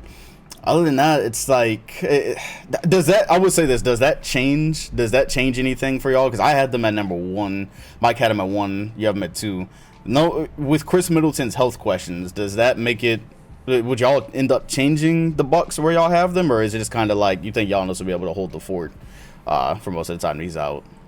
I mean, if it's just the first few weeks, I think Giannis will be able to hold it down. If it extends to longer than that, I don't think so. Middleton is their closer. But overall, the first few weeks of the season, I think they'll be able to win a lot of games. That is disappointing. Yeah, that's a fair point. I feel like, I would, just like if the injury were to go long into the season, yeah, like they would drop games because Middleton is all-star caliber player for them. But yeah, I'm hoping Giannis holds it down right away. I think this would be, if I had to guess MVP, all that this is the Giannis year, I think. It's hella disappointing because like I just have so many teams I want to see the Bucks go up against healthy, and like even that first matchup against the Nets in the first week of the season, they're not gonna have Chris Middleton for that probably. So we'll continue to monitor that. I would say Joe Ingles though. Joe Ingles. Nah, man, look. Joe Ingles was just 6th man of the year, man. He was right there. Clarkson, Joe Serge Ibaka. I have a shiny Serge Ibaka. I will say, man, like, why can't they get a bit more talent? Like, a bit more? For like a championship team, like I just would think they'd have a bit more end of rotation talent for guys that would want to come and play with. One, Giannis seems like he takes nothing away from you as a basketball player, but 2, to win a championship as well. I guess they're really not liking Milwaukee out there. Yeah, Milwaukee's probably not the most fun place to play, but yeah, they only have so much longer of their seasons being able to hinge on whether Chris Middleton is healthy or not. I will say that. Let's go ahead and move on to the Western Conference. I feel like we could talk about the East the entire day. I'm gonna keep this spreadsheet so we could keep referencing this throughout the year. I guess for this one, we just go ahead and do the same thing. No reason. Starting at number 8. Who do y'all have? Because this is another ridiculous one where a team is going to get left out and somebody's fan base is going to be pissed. So I'm excited for this one. In the Western Conference, counting down, who do you have at number 8? I was trying to convince myself to make the argument for Portland, but speaking of Portland, they just gave Nasir Little a 4-year extension. Of all people, Nasir Little. a 4-year extension for $28 million. I see. All right, yeah, people getting to the bag. To Portland, yeah, you're definitely not high on them. I wasn't high on them to begin with, and then the preseason happened. So I'm really not high on them. But one of us might have them as an 8 seed, so I do want to see that. Who's your 8th? I got the Lakers at 8. Okay. But you know what? I don't care. Give me the Mavs. Oh, so you're going. So you're going. Okay, so he's going with the Mavs at. Yeah, bro. Mike just fell over on that one. He goes. You know what? I got the Lakers. You know what? I don't care. Give me the Mavs. I thought he was dying on the Lakers hill, and then he immediately. Hey, both of them gonna be at your neck. Actually, Mavs fans gonna be at your neck hard. They got some. I don't think Lakers fans. What Lakers fans are coming at anyone's neck right now? Lakers, yeah, you're right. Lakers fans are going. Please, dear God, Russ, be a good 6th man. Who do you have at 8th? They're like Harden. They're like Harden did it 12 years ago on OKC. Now it's your turn. Number 8, I've got Phoenix Suns. Oh yes, a little bit. Oh, great. Big step back. I do have a big step back here. Now I'm going with the whole. Okay, the top 8 right will be the really good, so their records will all be up there. But I'll say it came down to. I mean, there's a lot of talent here. This is really hard. I've got like Phoenix. Like I don't know what to do with Denver. Like I just don't know what to do with them. What do you do with Denver here? I know what to do with Denver. Well, because I want to. Well, I have them next. Regardless.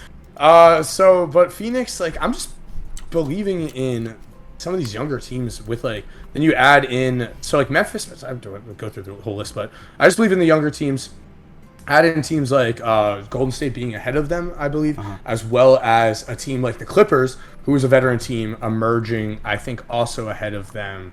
Yeah, Phoenix, I think, is going to see a drop off. Hey, you know that what do you call it? The 36ers beating them really did a number on the Suns for Mike's standings. That it pushed them all the way back from that would be dramatic. You said that so casually when we did our fake pod, I guess we could call it. You were just like, yeah, once the 36ers beat them, I'm like, the 36ers. 36. I'm pretty sure they got beat by the Thunder. Oh my gosh. I'm going to assume we all have the Suns probably falling back. And number 8, this is where I actually have Minnesota. I'm going to get Minnesota at 8 this year. But again, play-in is what makes this all interesting. Number 7, I believe you said you had the Nuggets, Mike, so I'm going to go ahead and fill that in. Kobe, who did you have at 7? I had Minnesota at 7. Okay, so it seems like we're thinking some of similar things on the Wolves, possibly, depending on where Mike has them. I have at number 7, I went with the Mavericks. I went with the Dallas Mavericks, so we're going to have an interesting conversation about the Mavs for multiple reasons. Number 6, what do y'all got? I got Phoenix. Okay, so he fell back for a lot of us. Mike? I've got Dallas. I mean... Yeah, okay, cool. All right, we're thinking similar things. I put them, 2 ahead. I was thinking, I do believe that Luka is about to make that MVP type transition as well. So while the talent, maybe not be the best there, I do just believe in Luka a lot. Okay. I have that's why the Mavs conversation is going to be funny, because you talk to Mavs fans and they're like, this is the best team that Luka has had, which doesn't say a lot. Doesn't say much at all. But they get really, really. They have to compare though against other teams. Yeah, exactly. So I have the Pelicans 6. Just because it's your best team doesn't mean that the 4 teams next to you didn't get way better. From mid to mid. I have the Pelicans 6, and I will explain why. Because I know that I bought Pelican stock, but we have a lot of Pelicans talk to be had there, because the hype on that team is going through the roof, which I wanted to for sure. But I'm still trying to temper my expectations just so I don't get too disappointed, because I get disappointed every year. Hitching my wagon to Zion Williamson. I'm still gonna do it, but I'm still gonna have a level head about it and have them at number 6. This is where things start to get interesting, because we have it. Neither of us has set a certain team yet, but number 5 in the Western Conference. Number 5, I got Memphis. Memphis, okay. New Orleans there. Okay, so Grizz at 5 for you. We got Pelicans 5 for you. I am going to go with the Suns at number 5. So we have all named the Suns so far, and we all have them in the back half of the Western Conference. Number 4, top 4.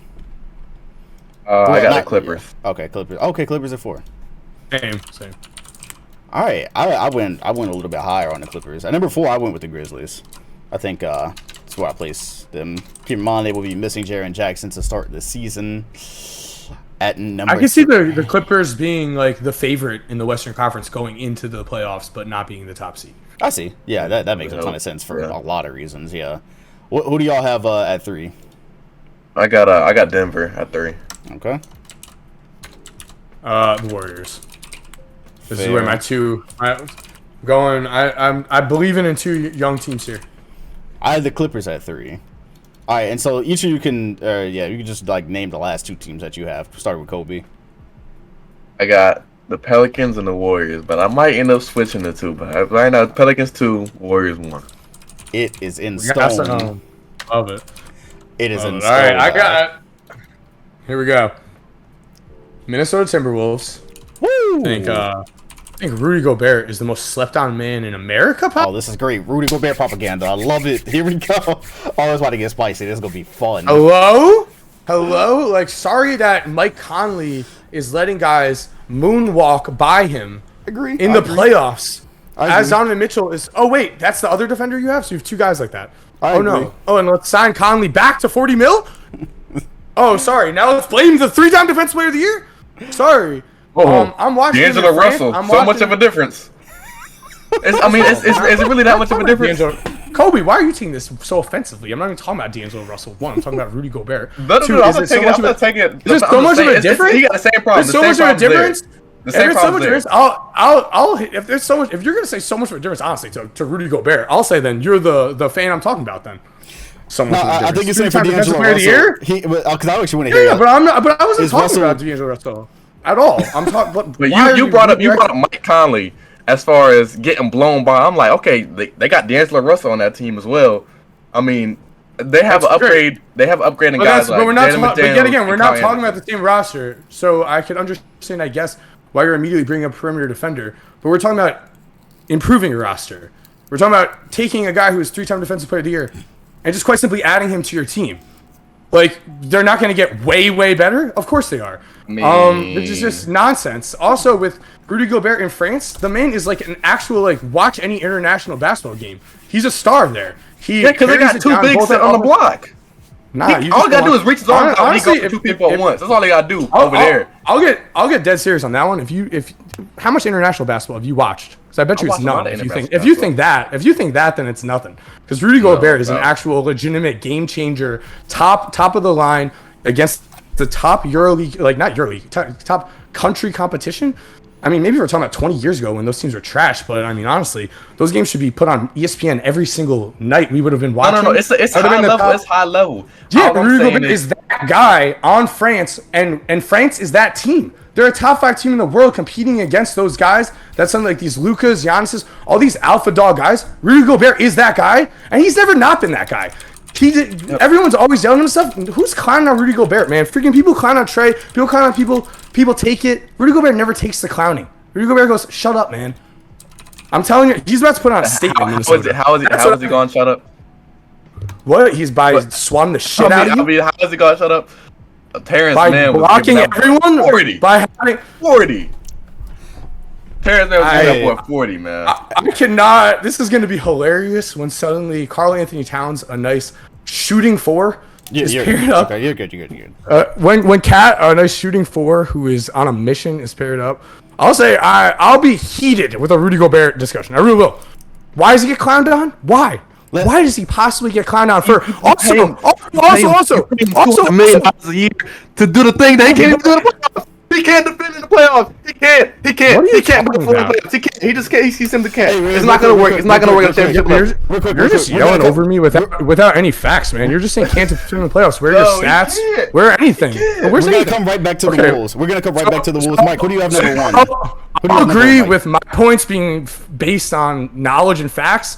And your opinion, you could agree. I'll agree on my point being based on hardcore evidence. Hardcore evidence. It don't matter what stats you got. It don't matter what knowledge you got. When that evidence come out, that's what happens. Yeah, I'm waiting for it. Hit me with it. Evidence of them not winning. You're saying your evidence is your words. The evidence What is does what that happened in mean? the playoffs. Do you want me to? What are you talking about? Who did you just pick? Kevin Durant? His bum ass got bumped in the first round. Oh, Okay. that's the Okay. evidence.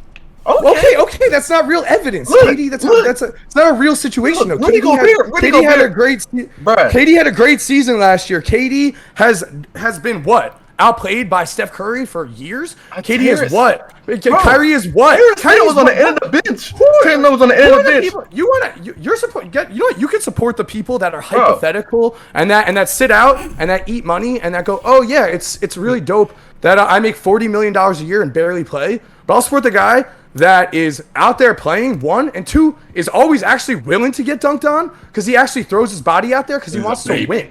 So yeah, he's not a baby. He actually will take getting dunked on in the face.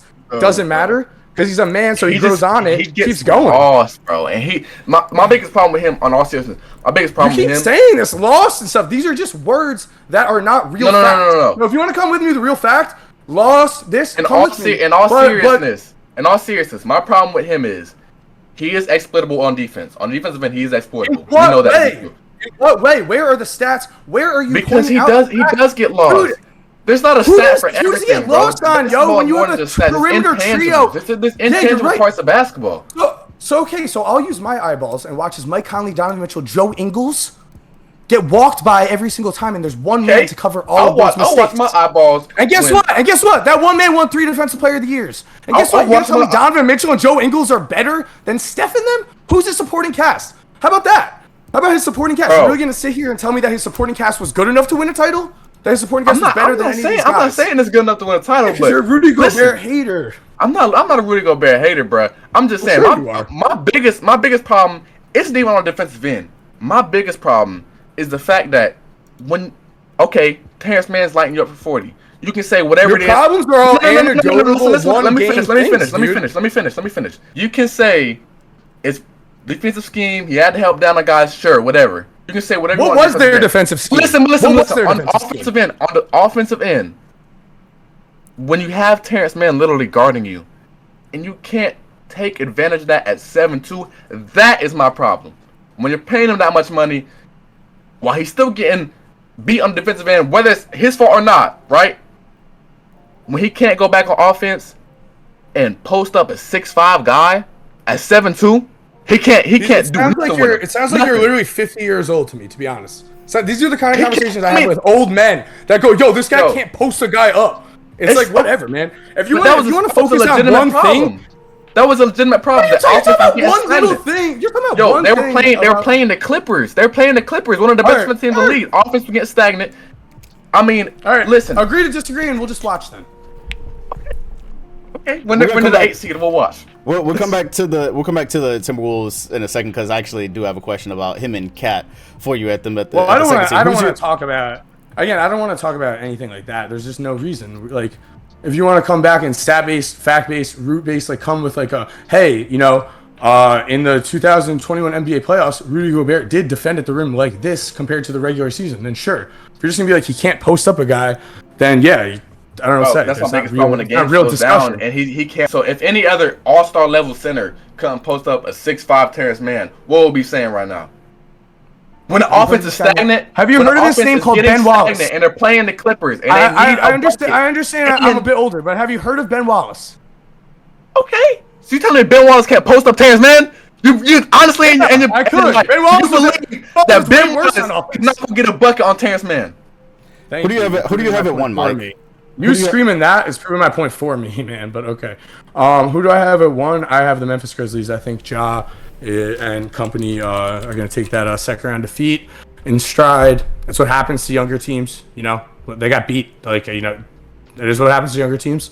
I think they're going to come top dogs in the West to begin the Western Conference playoffs, and I think they're going to become for people. At the first 2 seeds, I actually had the Nuggets here. Our West came out way different. I had the Nuggets at number 2. I had the Warriors at 1. And it is going to be difficult. It is going to be very difficult because the regular season does seem kind of like, they're just going to have to pace it a little bit, not knowing what level Clay is at right now, not knowing what's going to happen with Draymond Green. But, for now, I guess I've taken the easy way out. I've got them at number 1 now. My question you're obviously high on the Timberwolves. My question is less about Gobert, but the Gobert and Cat pairing. Mike, does the Cat defending, because his defense role is going to change now, being probably at the 4 a lot, especially when I think the fact that Cat is speaking so much says volumes here. Like, this guy, he hasn't been this guy.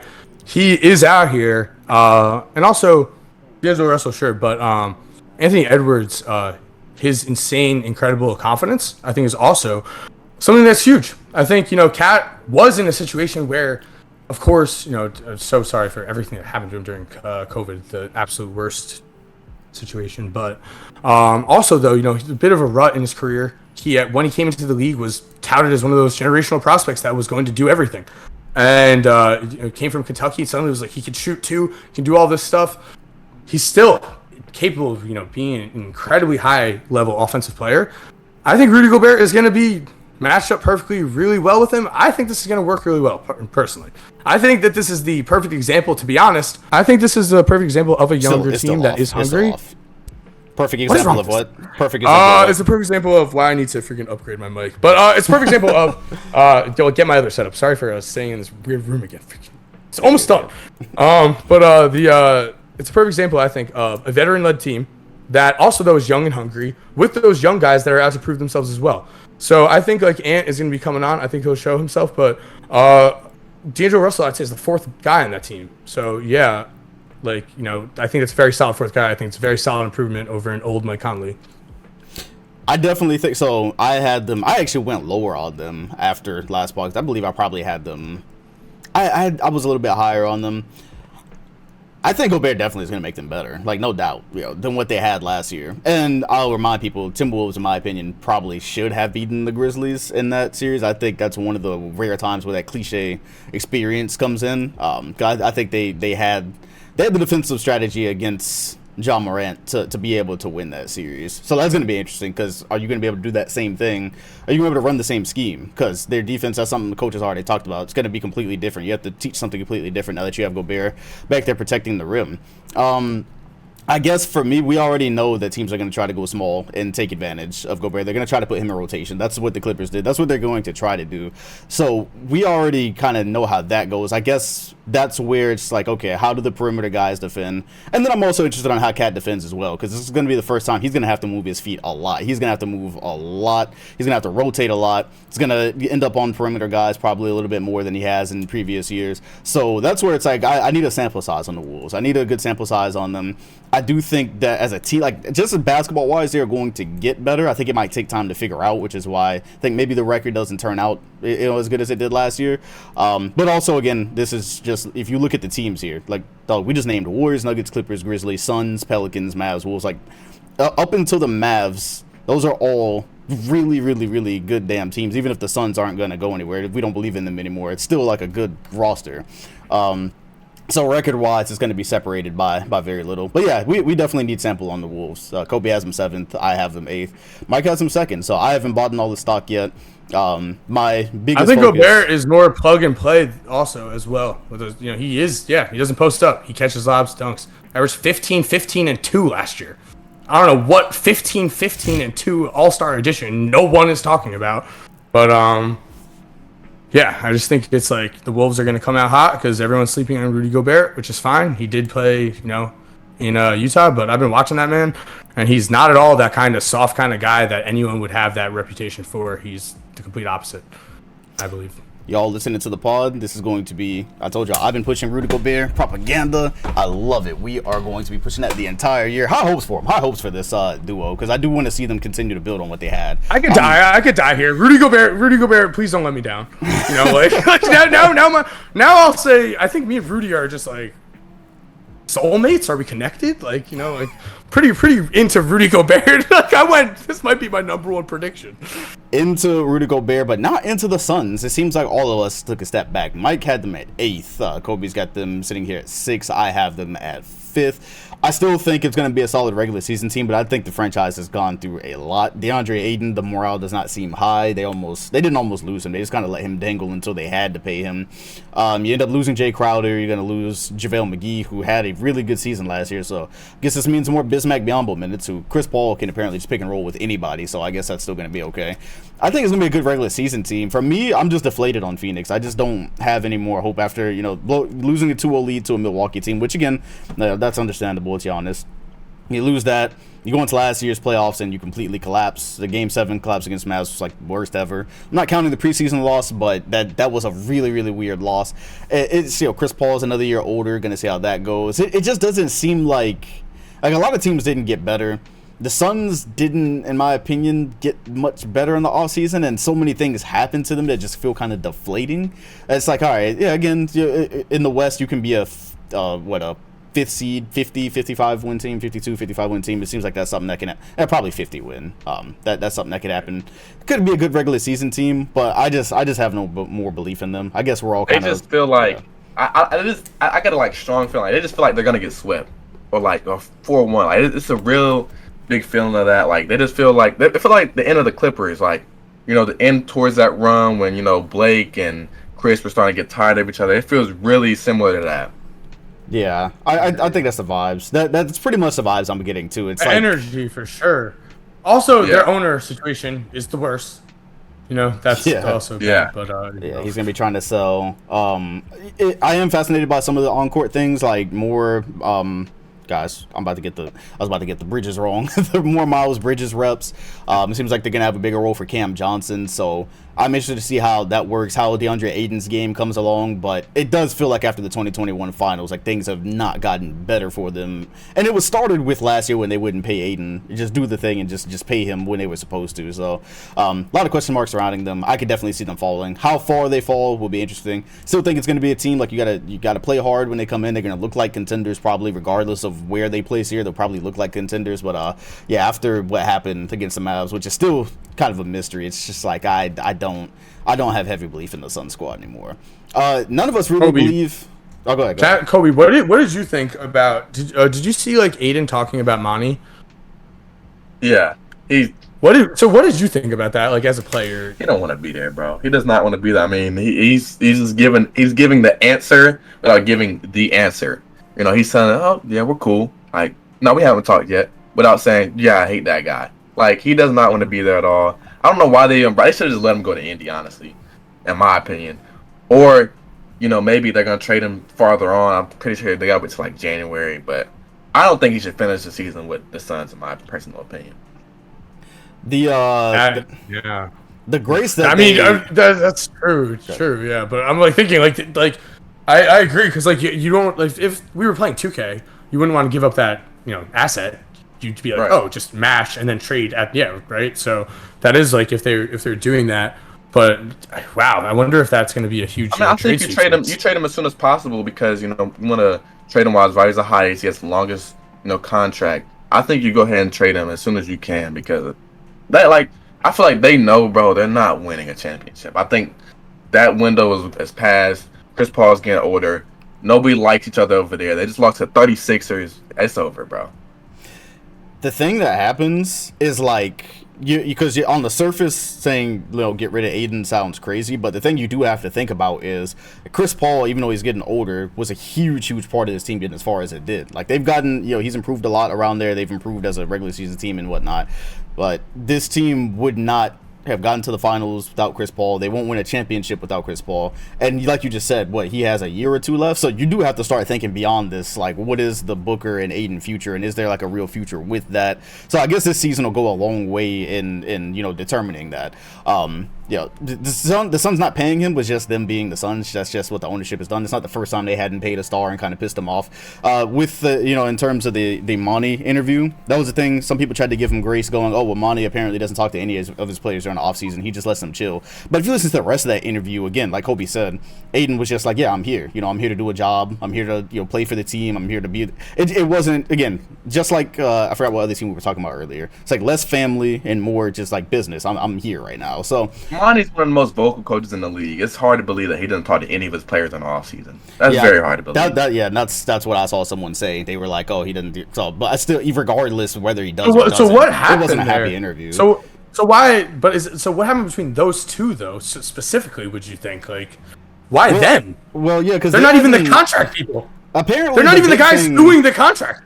The big thing was that they hadn't talked since the game 7, which was But like, why? I agree though. I'm like, why them though? Like I get the front office. Like, if you're the GM or something, and you're like, okay, I'm not giving you the max. I'm looking you right in the eyes and saying, go get an offer from somewhere else. But this is the head coach. Like, what's happened there? Yeah, I think people forget that during the playoffs, there was conversations of him being unsettled because of the amount of touches he was getting and stuff, and being involved in the offense. So I think some of that has to deal with it. Yeah, much more offense. Maybe. Yeah.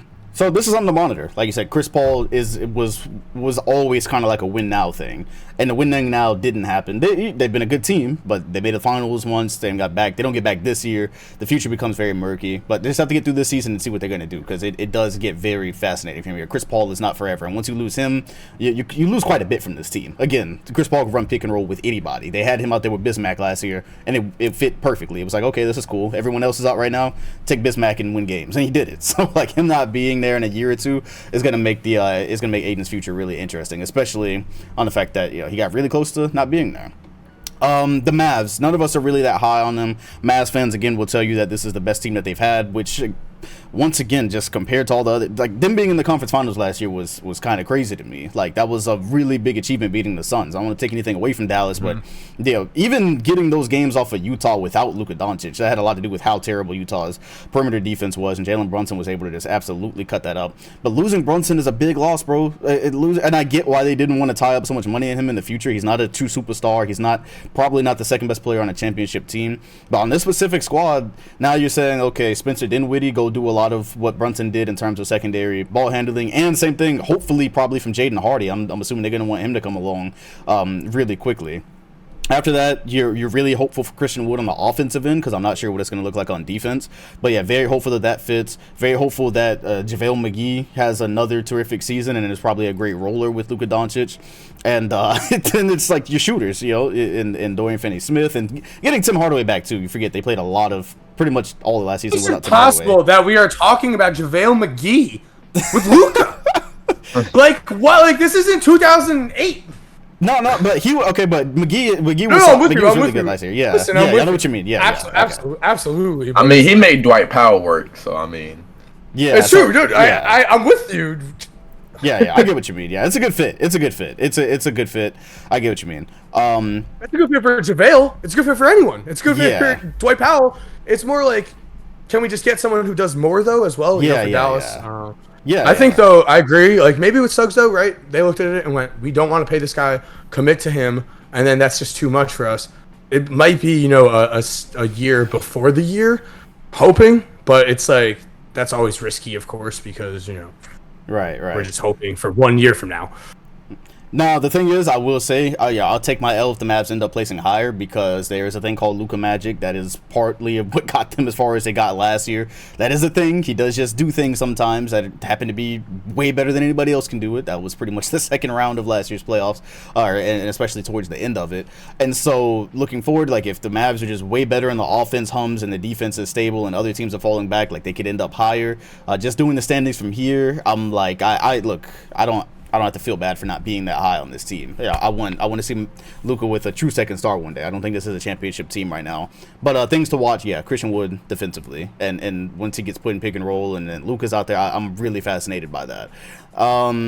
Looking up, Grizzlies, looks like we're all pretty high on the Clippers for obvious reasons. That team just has everything. They come equipped with everything. I'm just extremely high on the Nuggets. I am extremely high on Denver. Not even notoriously. Like, I have pretty much established I think that's going to be a 60-win team. Now, I should probably be a little bit I'm so wrong?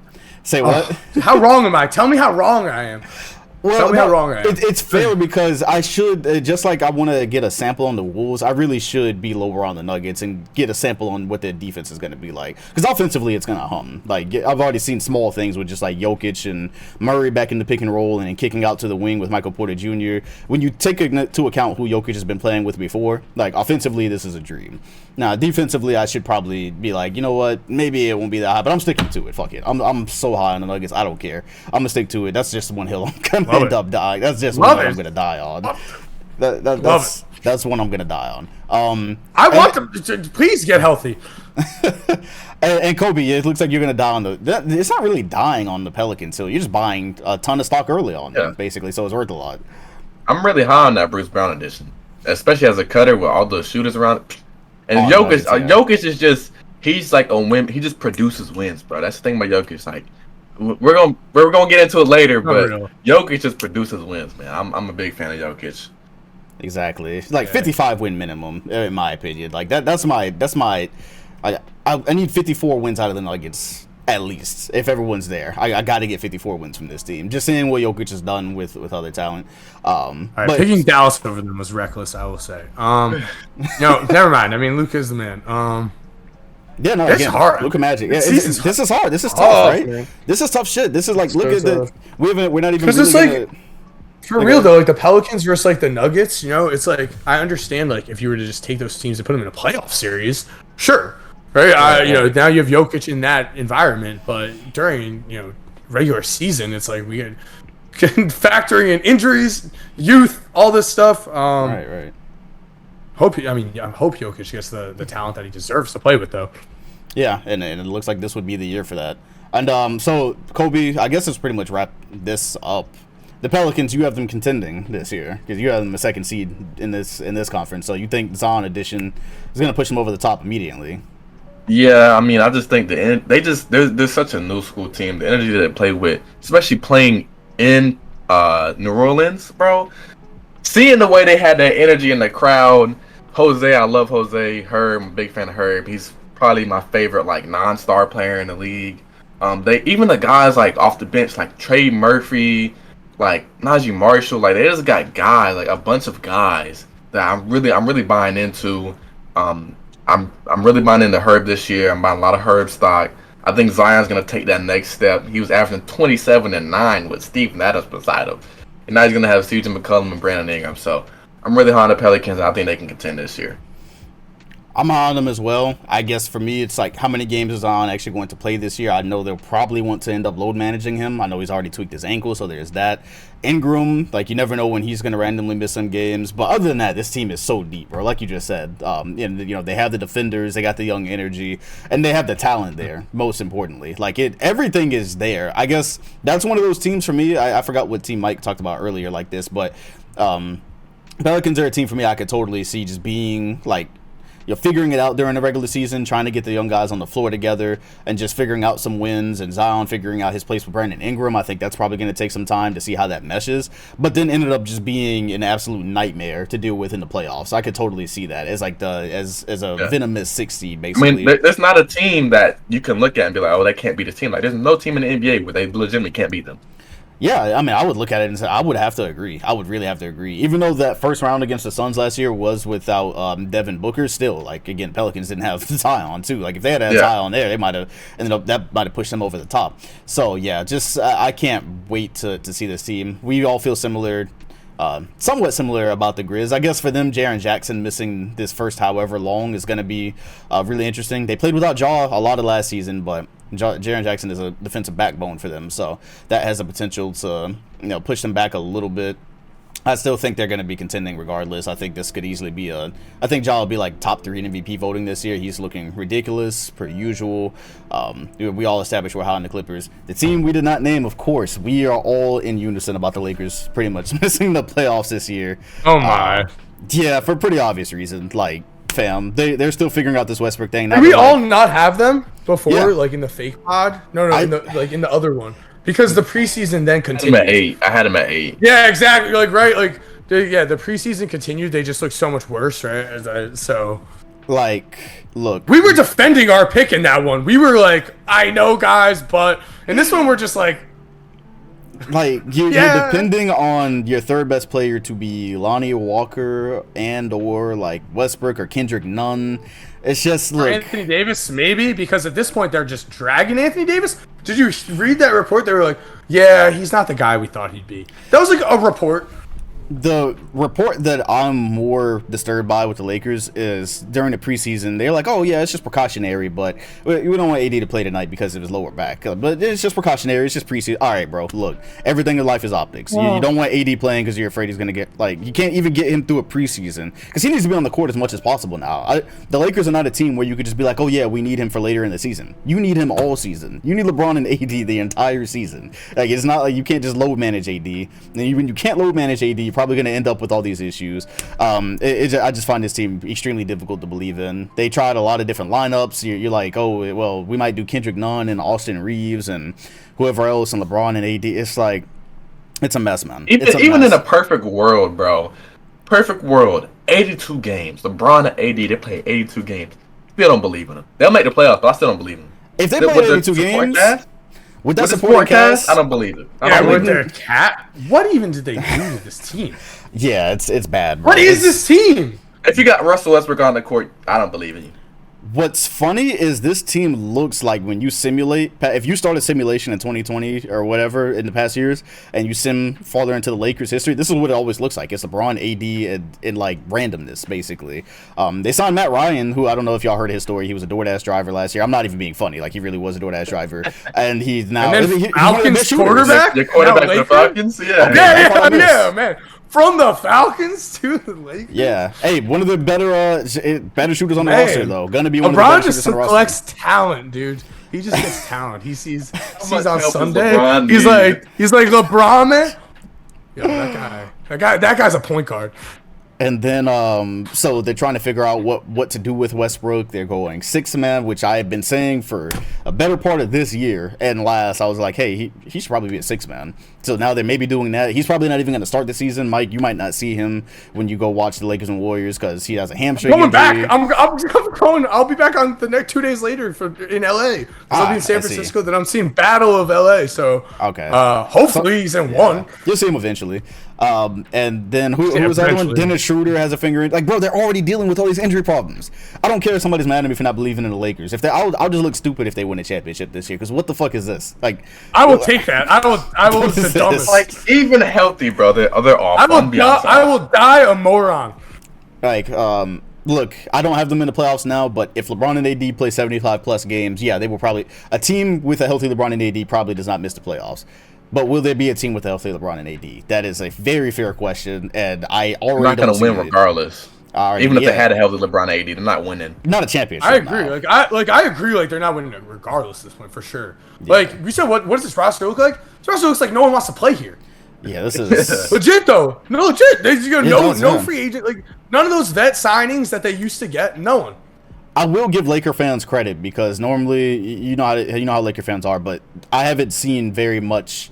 What do you call it? Fake hope from them or faithfulness from them. They've been so humbled. Yeah, they're very humble this season. They're very humble coming in and just going, look, if y'all don't think we're good, we agree with y'all basically. So shout out to Laker fans for taking on the shit. Like that's like maybe like offensive. I don't mean it like that. I just mean like yeah, like we know Lakers fans, like yeah, they've been they're always with the edits, the Knicks fan suit stuff. Like a lot of them, right now it has been happening. But also, it's like they really haven't been going out horribly. It's more just they've been going out sad. I don't know. To me, like Lakers fans, it just seems like at first it was like, because like I mean, if we really think right, like it's like every time Zach LaVine did something 2 years ago, it was, but LeBron's better than Jordan on like a random Bulls tweet, and now it's like on the Lakers themselves wouldn't even like their fans wouldn't even be like, yeah, but LeBron's better than Jordan on like a normal conversation. They're not touting that. So it's like to me it's like, yeah, they've gone out sad. It's like it's gotten like the greatest, you had the greatest of the generation, and now it's like just like weird. Like what? No one believes in them somehow. Yeah, it's a very situation is bleak right now. So let's see what happens with Westbrook. Let's see if they actually trade him, because if they trade him and they get some pieces back, now okay, maybe you just find yourself Kyrie or Buddy Hield, Miles Turner, Kyrie. God no. Wait. Who would you trade for Russ? On your team right now. I'd give you a second rounder in 2032.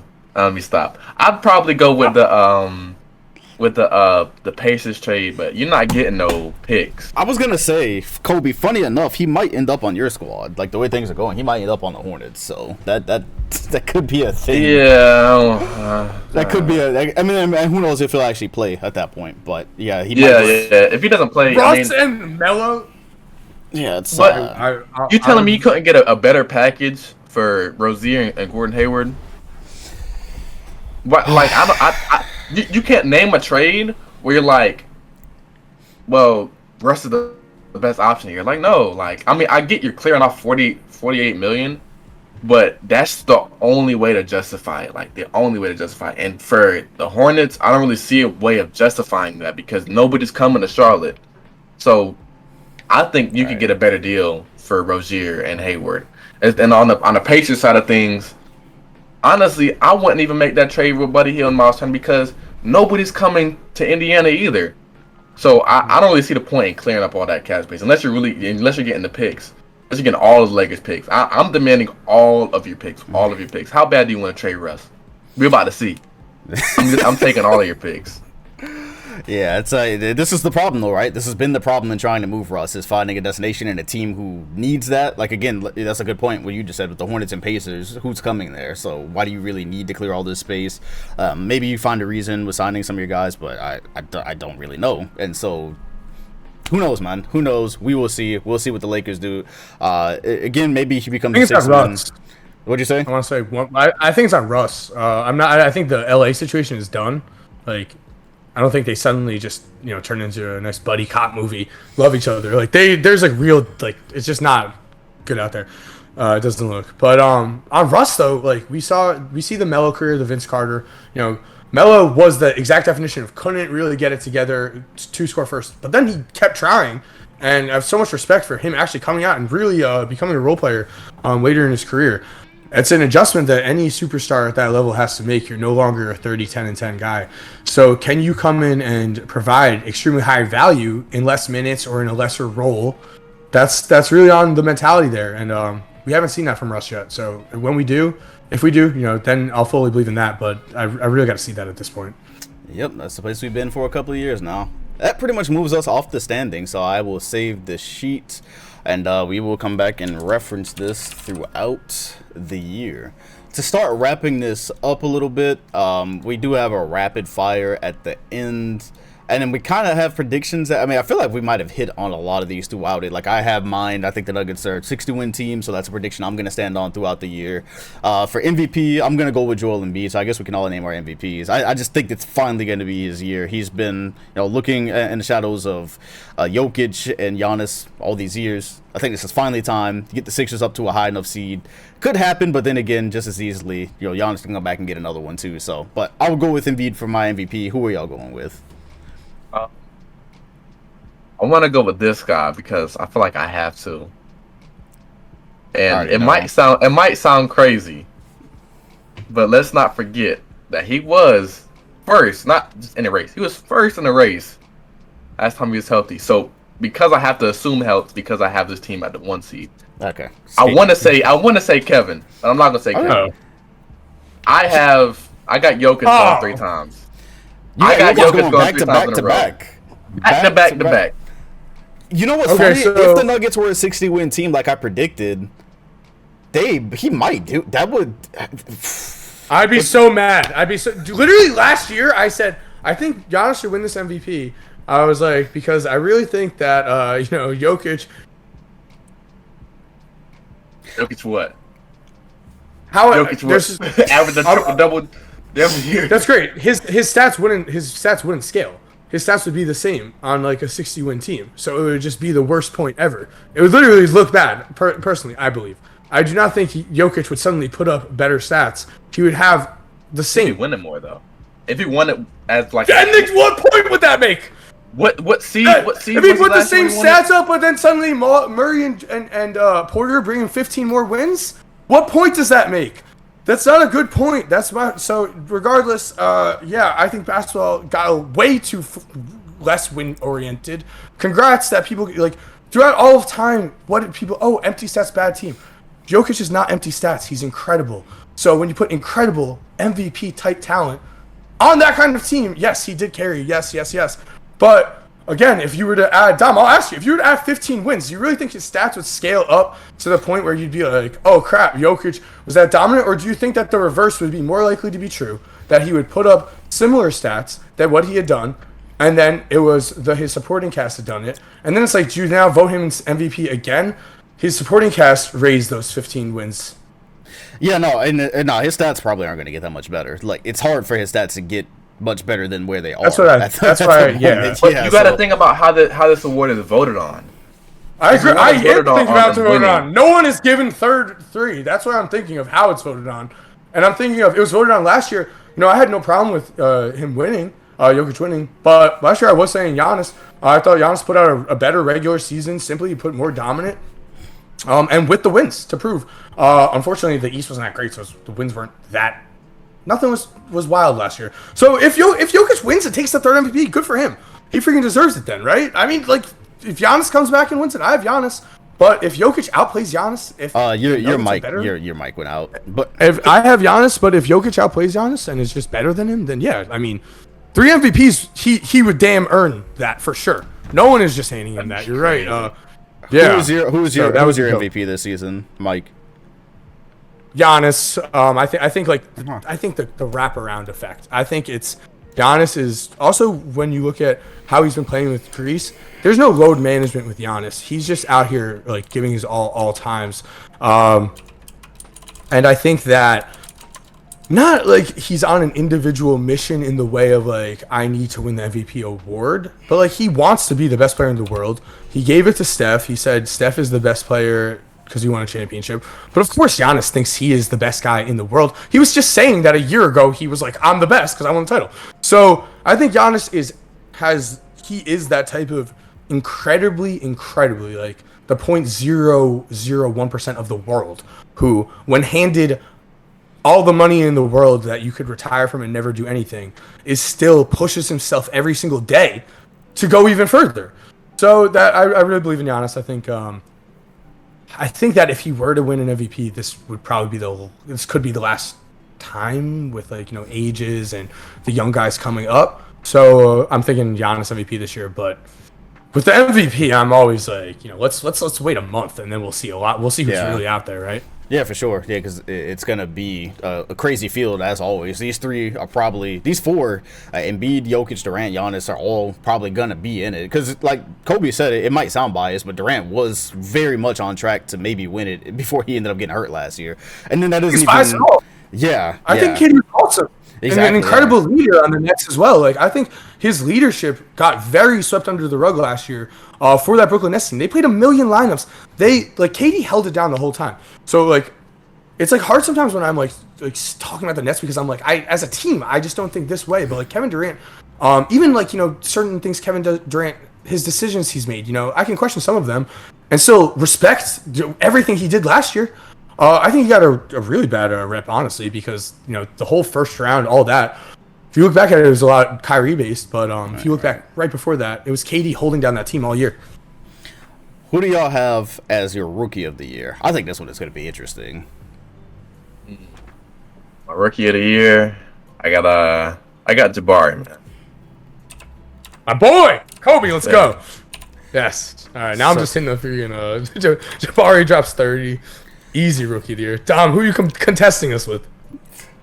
We're on this side. I think this is going to be a tight race. I actually think you're going to hear a lot more names in rookie of the year race than normal. I could see up there in Portland, you could maybe get some shit on Sharp love.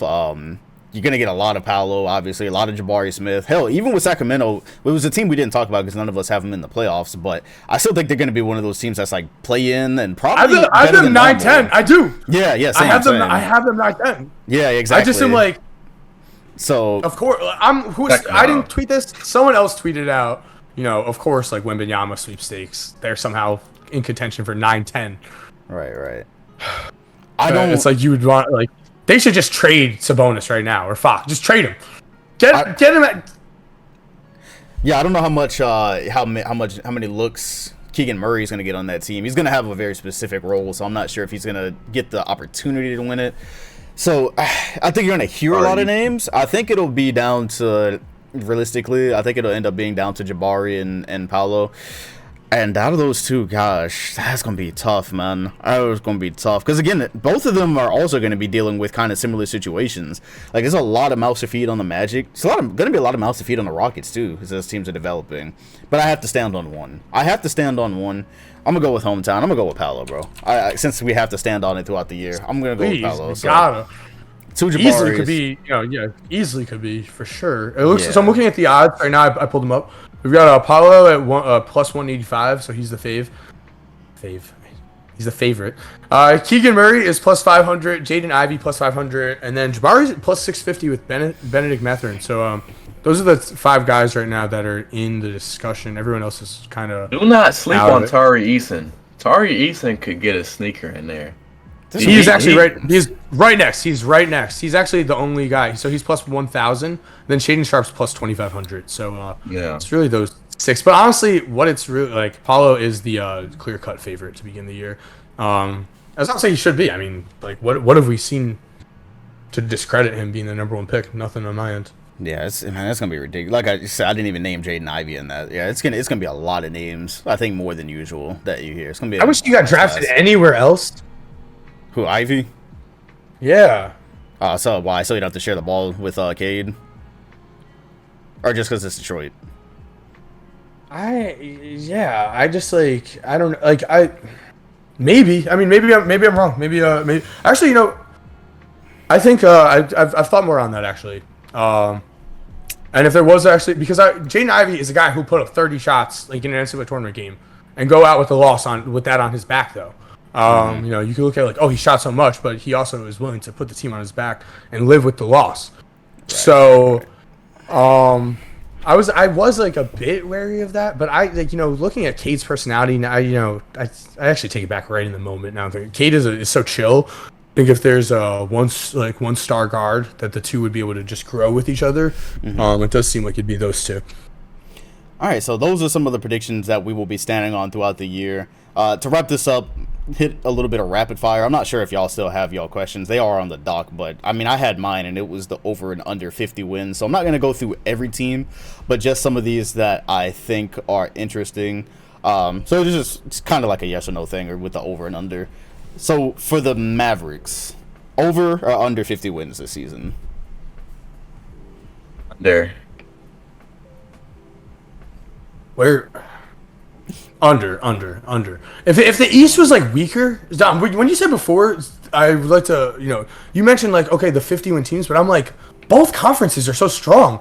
Where did the 50 come from? Like, I'm like, maybe these like are like, the teams are close together, but maybe the wins are just a little bit less due to the strengths of both conferences, like top 10. That's a good point. That is actually a really good point. So I'll go under. Yeah. Okay. Trying to see which other teams this makes sense to ask for. Sixers, over or under 50 wins? Over. 60? Under. Wait, 60? 50. You said 60? 50. Oh, okay. Yeah. Over. I'm about to say. Under. I'm rocking with where I put my standings. Philly, I love you. Embiid, I love you. Shirley Temples, they're incredible. Phoenix, this is my last one. Phoenix Suns, over, under 50 wins? Under. I mean, you chose my 8, 7, and you chose all the teams that I picked towards the bottom. 8, 7, and 6 you just chose for me. So I guess I have who's number 5? Number 5 is sitting pretty at 50 wins. Hey, Western Conference that's happened before. We've had 50-win teams at like the 7th and 8th spot, so you never know. Like the Suns, that would be that'd be a pretty dramatic drop off. I think even if they're not didn't win anything, regular season is still probably going to be solid for them. But unless they fall all the way apart, I don't know. Do either of y'all have y'all rapid fire questions? No, because I do have them here. If you like, Mike, you had one about you asked yours earlier actually about the Cade. His was out of Cade, Jalen, Mobley, Scotty, who's going to have the best career. Gosh, oh no, actually, you know what? That wasn't even. That wasn't necessary. I said who would you? I said it's the same. It's the same question. There is a difference. I'll because there is the loyalty aspect that I want to always start including. Because it's like better career, but did you stay loyal to your team? Are you there for 20 years? There's a little bit of thing there, but I guess we could do better career too. I'm going Jalen. I know, like, I feel like you can't really go wrong. I think if I had to rank them right now, I would go Jalen, Cade, Mobley, Scotty. I'll live with it, But my explanation being, I just think Jalen is gonna. I think that he has the home run potential that Mobley does as well. I don't think though that we're watching a Wenbenyama. Like, I don't think that's Mobley. So like, if that's not Mobley, if that isn't like how dominant he could be at his top, and this is a draft class that has the potential to be one of the most dominant draft classes that's being spoken in that regard, then the number one guy would then logically be like a incredibly top, like 3 to 5 to Hall of Famer, multiple MVP maybe, So with that, I'm thinking like everything I've just read from Jalen, he's been that number 2 guy in his draft class for so long. Like, even when Cade wasn't number 1, somehow Jalen was number 2. But Jalen was number 2 forever. I really think he has that chip on his shoulder forever also somehow. It's like, it's not often that you have a top basketball prospect for his entire life that is playing like he has everything to prove always, but it's because he was that number 2 guy always, and Cade and him do have that rivalry that stretches into their high school days. And also, all 4 of these guys, including Suggs as a 5th, were Team USA guys forever. They all have been playing with each other forever. So it's not a situation where like a normal draft class where like we suddenly have Ja come out of nowhere. He wasn't playing with all those guys forever. Suddenly, all those guys at the top are like, oh, who is Ja Morant? He's the number 1 pick. No, every single one of those 5 draft picks were when they were 16. They were all the top guys. So it's a really special class, and I just believe in Jalen the most from what I've seen. And plus, I'll just add, I just think a team in Houston that is awesome. Yeah. Sounds dope.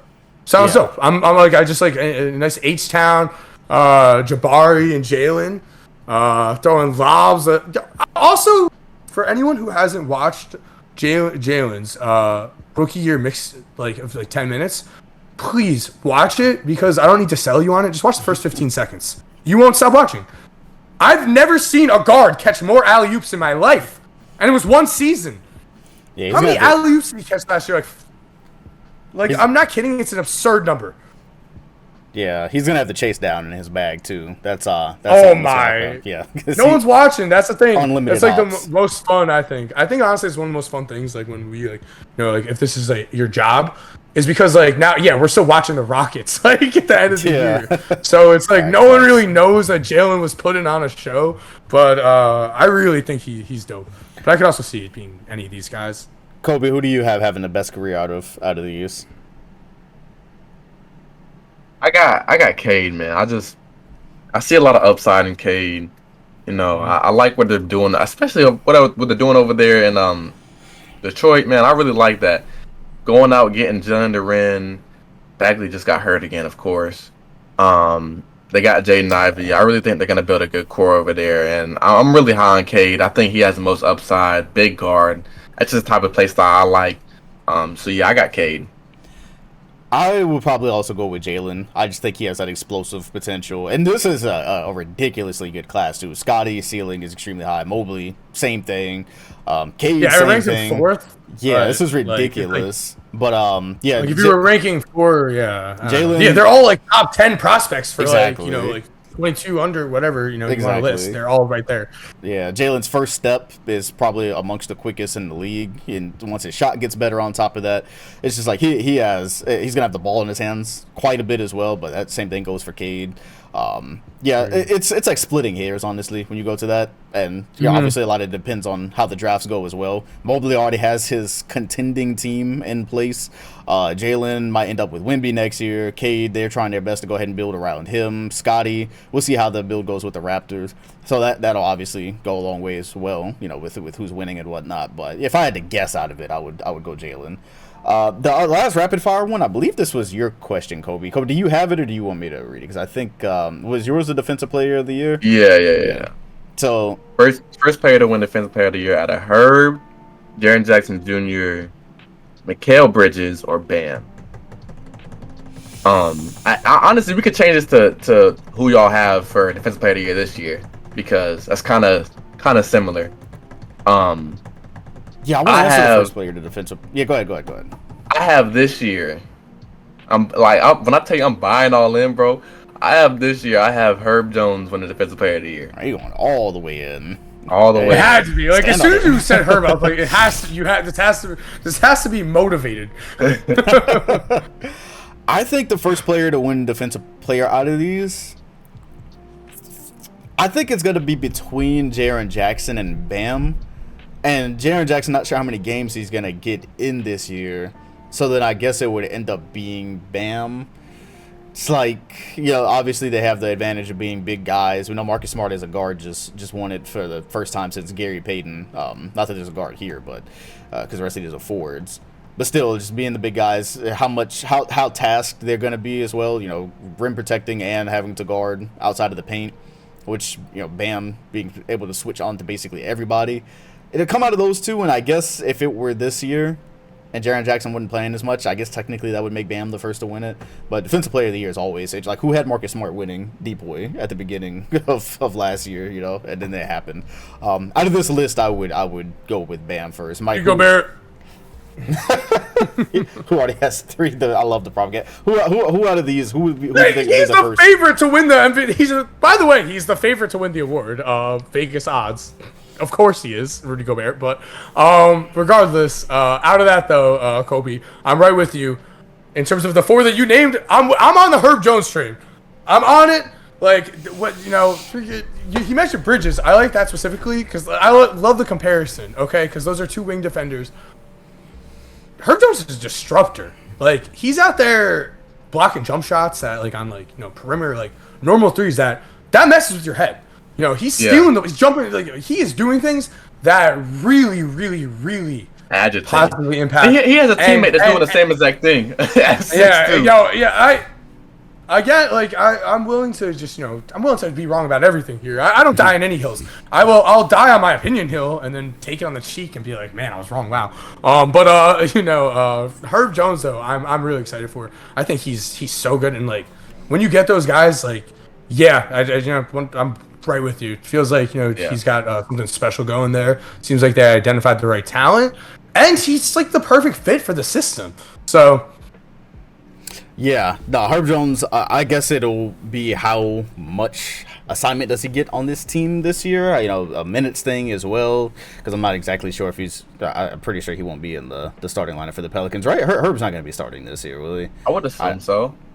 What do you have the Pelicans lineup as? So CJ, we know Zion starting. You have CJ, you have Herb at the 2. You have Brandon Ingram, Zion, and then Valanciunas. You know what? Yeah, he probably will end up in the starting. So the opportunity will be there then. Okay, He's going to be guarding the best player every night.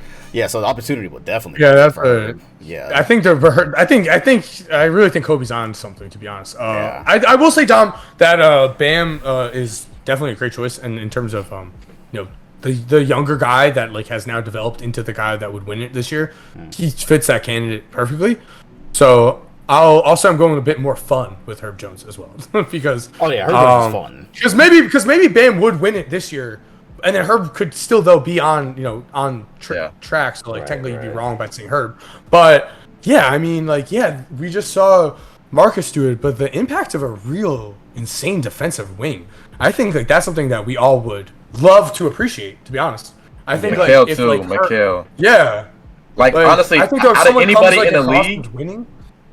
Out of anybody in the league to guard the ball, I think Drew Holiday is the best perimeter defender. But to guard the ball, I want Mikal out of anybody in the league to guard the ball. I mean, his physique, he's so long. He's got quick hands. Yeah. I mean, I think Mikal might be the best perimeter defender in my opinion. If I want somebody to guard the ball. That's why it's going to be so interesting for the Suns is how this season, how much more responsibility does he get on both sides of the ball. I mean, we already know defensively he's going to get a ton, but especially for them to take another step or for them to stay where they're at, Bridges is going to have to do a lot of what he was kind of doing during the regular season of last year. So that's what's going to be another fun thing to watch about the Suns. That was rapid fire. We got our predictions. We covered quite a bit today. This has been the first podcast with us three. This is the day before the regular season. There was a lot of things I forgot to mention at the beginning, but it's fine because anybody who watches knows that we have time markers in the description. On Spotify, I'm going to try to add time markers too, so y'all can skip around. Yeah, I will let y'all give y'all closing statements, and we get ready to watch some 2023 basketball. This season is going to be ridiculous. Yeah, so real quick, I wanted to just give my awards, quick overview. I'll take too long. I got MVP Jokic, Defensive Player of the Year Herb, Rookie of the Year Jabari, and then Most Improved I got Halliburton, Sixth Man I got Jordan Poole, and then Coach of the Year I got Willie Green. Okay, fair enough. Fair enough. I had the MVP being Embiid. We went through that. I had Paolo's Rookie of the Year. I guess I didn't go through the Most Improved Player, which I've been forecasting a third-year jump for Ant for quite some time. So I know John Morant last year got that MIP with his third-year jump. I think Ant can do the same thing, even if it's not the most fun pick, because technically, you expect it, but whatever. If it happened for Ja, it can happen for Ant as well. Defensive Player of the Year is all over the place. We just did who would win first out of those. You've almost convinced me Herb could get it this year. But you know what? The thing with this though is that last season I paid so much attention. That was probably the most in tune with the season I've been. Then I realized by looking at the award voting how much certain voters don't pay attention to the league, because you had guys that should have been above other guys, but they were way below. So that does make me fearful for her. Maybe because they got to the playoffs last year. Jones will be more. Yeah, it'd be more a spotlight. As soon as it's Zion, so if they are good, that's where it's I agree with because then Zion's crushing, they're all crushing. Right. Herb Jones is the answer on defense though, really. He's out there. Look at his numbers already, but also again, disruptor, block shots. He does it in a way that impacts the game, but is flashy kind of. But it's not flashy because he's just playing really good defense, but it comes across as flashy because of how good it is. Sixth Man of the Year. Block someone's three. This year, that's always fun. Kevin Love. It's that bag, baby. Give me Kevin Love this year. Give me Kevin Love. Because if the Cavaliers end up, no, he was close. He wasn't necessarily close last year. He was probably this in second. I love this. But if the Cavaliers actually do end up being on the high side of our predictions, and Kevin Love is still contributing to that off the bench, there's a spotlight thing as well. Miami was up there higher in the seeds last year, and Tyler Hero was doing his thing, so he rightfully won. But the Cavaliers, if the Cavaliers got, I think it's Mike's prediction who had him second. Oh yeah. Let Kevin Love go ahead and get that Sixth Man of the Year award this time. Let him retire with the ring. Yeah, I'm cool with that one as well. Oh my god, he's not even. Dom, I don't even think. Place that bet, dog. Where is he? Hey man, he was second. He finished second last year, and the Cavaliers, I think they're gonna be better. He's literally unlisted. That's crazy. He's not on the top plus 10,000. Hey, you know what? Io is plus 10,000. I might need to go play some bet. Caleb is not here. Weird. I might need to go I had Hero. And you had Poole. Yeah, me and Kobe just have the two favorites with Poole and Hero. Finishing out the top three for anyone interested. Top five: Christian Wood, Norman Powell, and Malcolm Brogdon. I see. Current. I would love that. I would love that. Yeah. Just push this Clover propaganda. All right then. Well, that is going to be it. For those of y'all listening, y'all can find us. Wait, Spotify. Chris Finch. Did I not say Chris Coach Finch? Of the Year? Coach of the Year. Yeah, you're going with Chris Green. Chris Finch. I got Timberwolves. That would just, if my prediction was correct on that, Chris Finch winning would also make sense. Let me be biased and go with Joe Mazzulla, who was thrust into a very weird situation. Very weird situation, becoming the coach of the team that just got to the finals and keeping it all together. I didn't really have a coach of the year. How you going to win coach of the year? You ain't going to be the coach for the whole season. Yeah, but he is going to be the coach for the whole season. No, we're not changing again. They go find a replacement. Not there. I hope not. I hope they start this. If they start the season well, just let it rock for this year, man. Don't go changing and touching shit when we're 12-0. When we start the season 12-0, you know what I'm saying? Just leave it. Just let it be. That's what happened to the Lakers. Coach got a bicycle accident, like a real life bicycle, not a motorcycle. Hey man, weird. Never looked back. They won and never looked back though, unfortunately. For real. But also most improved Pat Will. Let's do it. All right. There we go. Those are most of our predictions, standing predictions, all that good stuff. This podcast will be on Spotify. It'll be on Apple Podcasts. We'll be on YouTube. That's where the live version will be. At least starting out, we'll see if we'll keep our faces in it and whatnot. Got a pretty cool graphic, I think. Shout out to Mr. Bean on Discord for popping that in for us. Yeah, this should be a fun season, man. I am more hyped for this season than I have been for any of them. Glad to be enjoying it with y'all. And yeah, every Monday, new podcast day is Monday. They'll come out on Monday. So they used to come out on Sunday. Should come out on Mondays. Mike is going on like a world tour for the NBA this year, so he'll be at Lakers and Warriors. Like the first 4 games. Yeah, exactly. So he'll be. Well, I'm going for all 30. Yeah, I'm touring every single NBA stadium in the country while recording it for a YouTube series. Yeah, I'm just doing it. It was something I always wanted to do. That I'm like, I've been fortunate enough throughout my life and through every single person that's listening right now supporting me. I would not be sitting here ever. That I think every second. I grew up I'm addicted to basketball. I've always loved basketball. Facts. I'm a basketball nerd. I legit in my free time. What I do is play a basketball simulation game online, where I have 10 teams and can compete against other coaches. So I am as basketball nerd as you can get. So for the fact that I'm able to do a 30-team tour and to do all this stuff is absolutely insanely incredible.